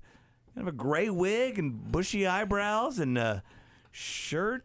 Chief shirt said my name's Ed on the tag, and then Donna had the green and red half shirt she wore it was a shirt, but we had the 87-62 for both the boys. I'm like, how famous are you when people start showing up as your parents and everybody knows you? Trunk or treat on Friday night. There was a Donna. I took a picture. It was the jean jacket and half red, and then the green. And I'm like, wow. Even she even had like the the regular glasses, like the different glasses Donna would wear. Yeah, I'm like, wow. Even Donna's getting love. The funniest for you, Dylan? The funniest for me was the funky. I have to pronounce that very clearly. Yes. The funky. There are words you avoid, and you guys know interception. this, right? In broadcasting, that's one of them. Sometimes. And I learned that. Are you gonna play as it? well as being the no, I was not able to edit that in time. But if you want to go look it up, his name is Eric Collins. It's on Awful Announcing. He said it. He said the right word. He said funky. Yeah, It's a he said funky interception. I mean, He had a lot of the interception emphasis. hit a guy's hands, then his feet. It's very funky. Yeah, It a was lot of funky emphasis on the F. It was to a funky you. interception. It was. It's very and funky. RG3 said fudging. Yeah, that you need some fine. fudging help. That's and fine, everybody's too. like, wow, he said the F word. He's like, I said fudging. My funniest from the weekend was, I mean, maybe it's not funny to them, but on the outside looking in, it's kind of funny that Pat Narduzzi after the Pitt game, after they ended up losing by You a decent are amount. just all on Pitt lately. A lot of Pitt football. Was there another Pitt? Yeah, remember the Oh, yeah, slide that's right. rule? That's you, right. Wow, you're yeah. the only person Wow, I you're know right. in Yeah. life that I only picked saw up this on that. I only saw this because it went viral on Saturday. What do you have against Pitt? That he said, Pat Narduzzi after the game said, we lost a lot of good players last year. We thought we'd replace them, and we obviously didn't do a good job with that. But then the Pitt players quote tweeting their coach with, damn, bruh, wow, cold world. Wow, didn't know that. I guess we weren't replaceable. Broken heart emoji, broken heart emoji. Crazy world we live in. Damn, that's flawed. Just like the players going to Twitter, a couple of players with the It's a different world now. curious- There was a time, for a long time, you would never question the coach. But now with like social media, and you put it out there, and And then another one said, brave wow, new world. wow, good to know. That's what's up. So, I mean, Good to know. You It's sure very wasn't funny. Beamer popping off like that? Good I feel to- like the good to Shane know. Beamer quote. But then, of course, he had to go to Twitter to correct everything. Said, I am 100% responsible for today's loss. Like I said after the game, it starts That with makes it all me. better. I didn't do a good enough job coaching today. Put it on me. I remain committed to finishing the season strong with our team. Well, that's good. Yeah. He's Yeah, committed to you finishing didn't the season. retire on that statement? Yeah. Awesome. I remain committed to keep coaching these Andy players. Reid yesterday, he took the blame for that because those are his hands. He loaned McCole Hardman for the punt. Like, that's my bad. I gave him my hands. And his inability to judge a pass in the air for Sky Moore. But to be fair, guys, I did not hear. Did that arm get pulled down? Eh. It did not look It like got it. touched. He just misjudged it. He lost it. I mean, the guy can't judge a ball in the air. No. He misjudged the fourth down throw against the That Lions. was nowhere close to catching that thing. Mahomes put a beautiful pass, and Sky Moore just misjudged it in the air, and it went off his fingers. And he misjudged that one. He's running, sort of at 11 o'clock, and the ball comes over almost his helmet. I agree. Ridiculous. The best for you, Mick. Best for me, I got kind of a tie in that. Like I loved the sign last night from the St. Louis crowd that says, "Yeah, whatever, but at least we don't live in Kansas." And my knee-jerk reaction was like, "Hey, idiot!" Like, "Oh no, that team is from Kansas." So at least you got the burn right for once. Good for them. Yeah, Sporting Kansas City's from Kansas. Yeah, their like main offices are in Missouri, but where they play is Kansas. Turns out there's Kansas City and Kansas. And then best shout out to the Mill Valley girls volleyball team for winning 6A state, and not only winning it, but winning it in a venue called Tony's Pizza Event Center in Salina, Kansas. I just love it. Yes, it used to be the Bicentennial Center, but come on. Tony's Pizza is made there, and they took over, and Tony's Pizza Event Center is maybe my all-time favorite venue. That's badass. Dylan, what was the best for you? The best for me was Dylan Brooks being added to a new Curry poster, and then Curry's reaction to doing so. Anytime Dylan Brooks takes an L, and I know Beards feels the same way. Yeah, it's a good day. Nobody cheer. Like, do you think his family even cheers for him at this point? I don't think they like him. No. People in Oregon don't claim him anymore. Like, it's weird. My best from the weekend was just the Jets-Giants game and the hilarity there. 23 points and 24 punts. And then after the game was over, That's a lot of points for that many punts, honestly. They really... Somebody put out it was overtime. They also got points in overtime. True, yeah. Somebody put out a highlight video of Thomas Morstead and his punts after the game was over. And then he tweeted out, said, "It's always difficult to find the right music for a punter." Yeah. Punter highlight video. That was my best from the weekend. What about you, Josh? Got home on Friday, and I knew what needed to be done. There was standing water in the dishwasher, and the next several hours were devoted to me figuring out what was going on with the dishwasher. After multiple hours, after some real work, I did locate the clog in the drain hose. I unclogged it with a wire coat hanger and cleaned out the inside of the washer, and now the dishwasher is back to its I would say perfectly functioning form. Home ownership. What was in there? It was just sort of a absolutely heinous glob of sort of fat that I imagine accumulated over a very long period of time. It was gross, and the way the water came out plates before you clean the plates, okay? Yeah, you gotta rinse those things off. Thank you. And then you have kids. They're like will finish. They'll have a third of their meal on the plate, and they'll just put it in the dishwasher because stuff magically goes away there. No, I like to. I'm a big I'll just put a spoon in a jar of peanut butter just as a nice little sort of Ted Lasso adjacent snack. Yes. My favorite thing to do is just scoop out a thing of peanut butter and then just throw the whole spoon in the dishwasher and just let it wash away all that peanut butter. Oh, it's your favorite thing to do too. I think that's interesting. But it does raise the question too when you're cleaning the plate. Most of it off, like, why don't I just finish cleaning the plate now, clean it, and not use the dishwasher? But I always put in the dishwasher. It feels cleaner that way. I didn't have to touch it again. One of my favorite pastimes is opening up the dishwasher and then rinsing everything off and reorganizing them. I really do enjoy that. Do you make sure all the plates are facing the same way? Yeah, they should be facing. They're facing the middle. I agree. They should be facing the middle. Oh no! They all go to the same way. They all go to the right or they all go to the left. No, they've got to be facing. There's a reason. Like there's a cutoff in the middle because that's where sort of the water is spreading and it's cleaning that way. It's cleaning inside we get the plates to the dirty on the backside too, so it doesn't matter. We'll take a time out. Wrap up the show next. We're that dirty.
All right, we continue right here on Sports Radio 810 WHB. You'll be on the phone on Wednesday and Friday hanging out with us from Germany? Yes. It'll be at night. It will be. So if we go at 1 o'clock, it'll be at 7 o'clock at night there, and hopefully I'll have everything done. Yeah. It's crazy because we'll be live in the morning at 5 a.m. and 6 a.m., and that's it. And so, like, my deadline for the 10 o'clock, what's called a look live, we pretend like we're live. Yeah. Whoa. My deadline to send that is 4 a.m. the next day. So if I miss a deadline, then I'm drunk. I'm drunk. I've got till 4 a.m. to send this. I don't know if I'm going to make it. For the 6 o'clock news, I've got till midnight to get everything done. So that'll be my goal, just to get everything done, send it, and then we can go to a brew house or something like that, beer hall, and have a good time and eat. I might lose 15 pounds though. I'm not an adventurous eater, and I'm not really into bratwurst and schnitzel. I think they probably have some good seafood over there. Do they? We've covered this before. I'm sorry. Oh, okay. No, Mick. That's Even like shrimp and stuff. That's the only movie that Josh has ever seen. Is Mick being disappointed in me? I've seen it many times, but it's my favorite. Seafood. If you is there like a leisure activity that you want? They're landlocked, right? Except I think maybe on the north side they hit an ocean or a sea. Have you made like a non-work, non-filmed plan of any sort? Is there anything that you're like, I want to go do this, or is it just we're gonna breathe when we can breathe? I have made an all work and all play every hour. I'll show you my Google Doc. Every hour is planned out. Oh, wow. Can't wait. I'm gonna whip out my Google Doc. Show me a Google Doc. If you did not hear it a little bit earlier in this hour, the Chiefs and wide receiver Richie James are exploring trade possibilities. James on the IR, but is going to be healthy for a new team, as Jeremy Fowler has reported. Richie James has become the odd man out with McCole Hardman with the team. So it looks like Richie James' time with the Chiefs was short-lived. So exploring trade possibilities, which means that in the next day there will be a trade for Richie James. Even if it's a exchange a 6th and a 7th in 2025 for Richie James, like, they did with McCole. Or Richie James for Jordan Addison, who says no. Justin Jefferson, maybe. Oh, you got a sweetener though with Clyde. Okay. Richie James and Clyde. You don't want to you can't just screw somebody over like that. No, don't do that. No. Be safe, Mick. Thank you.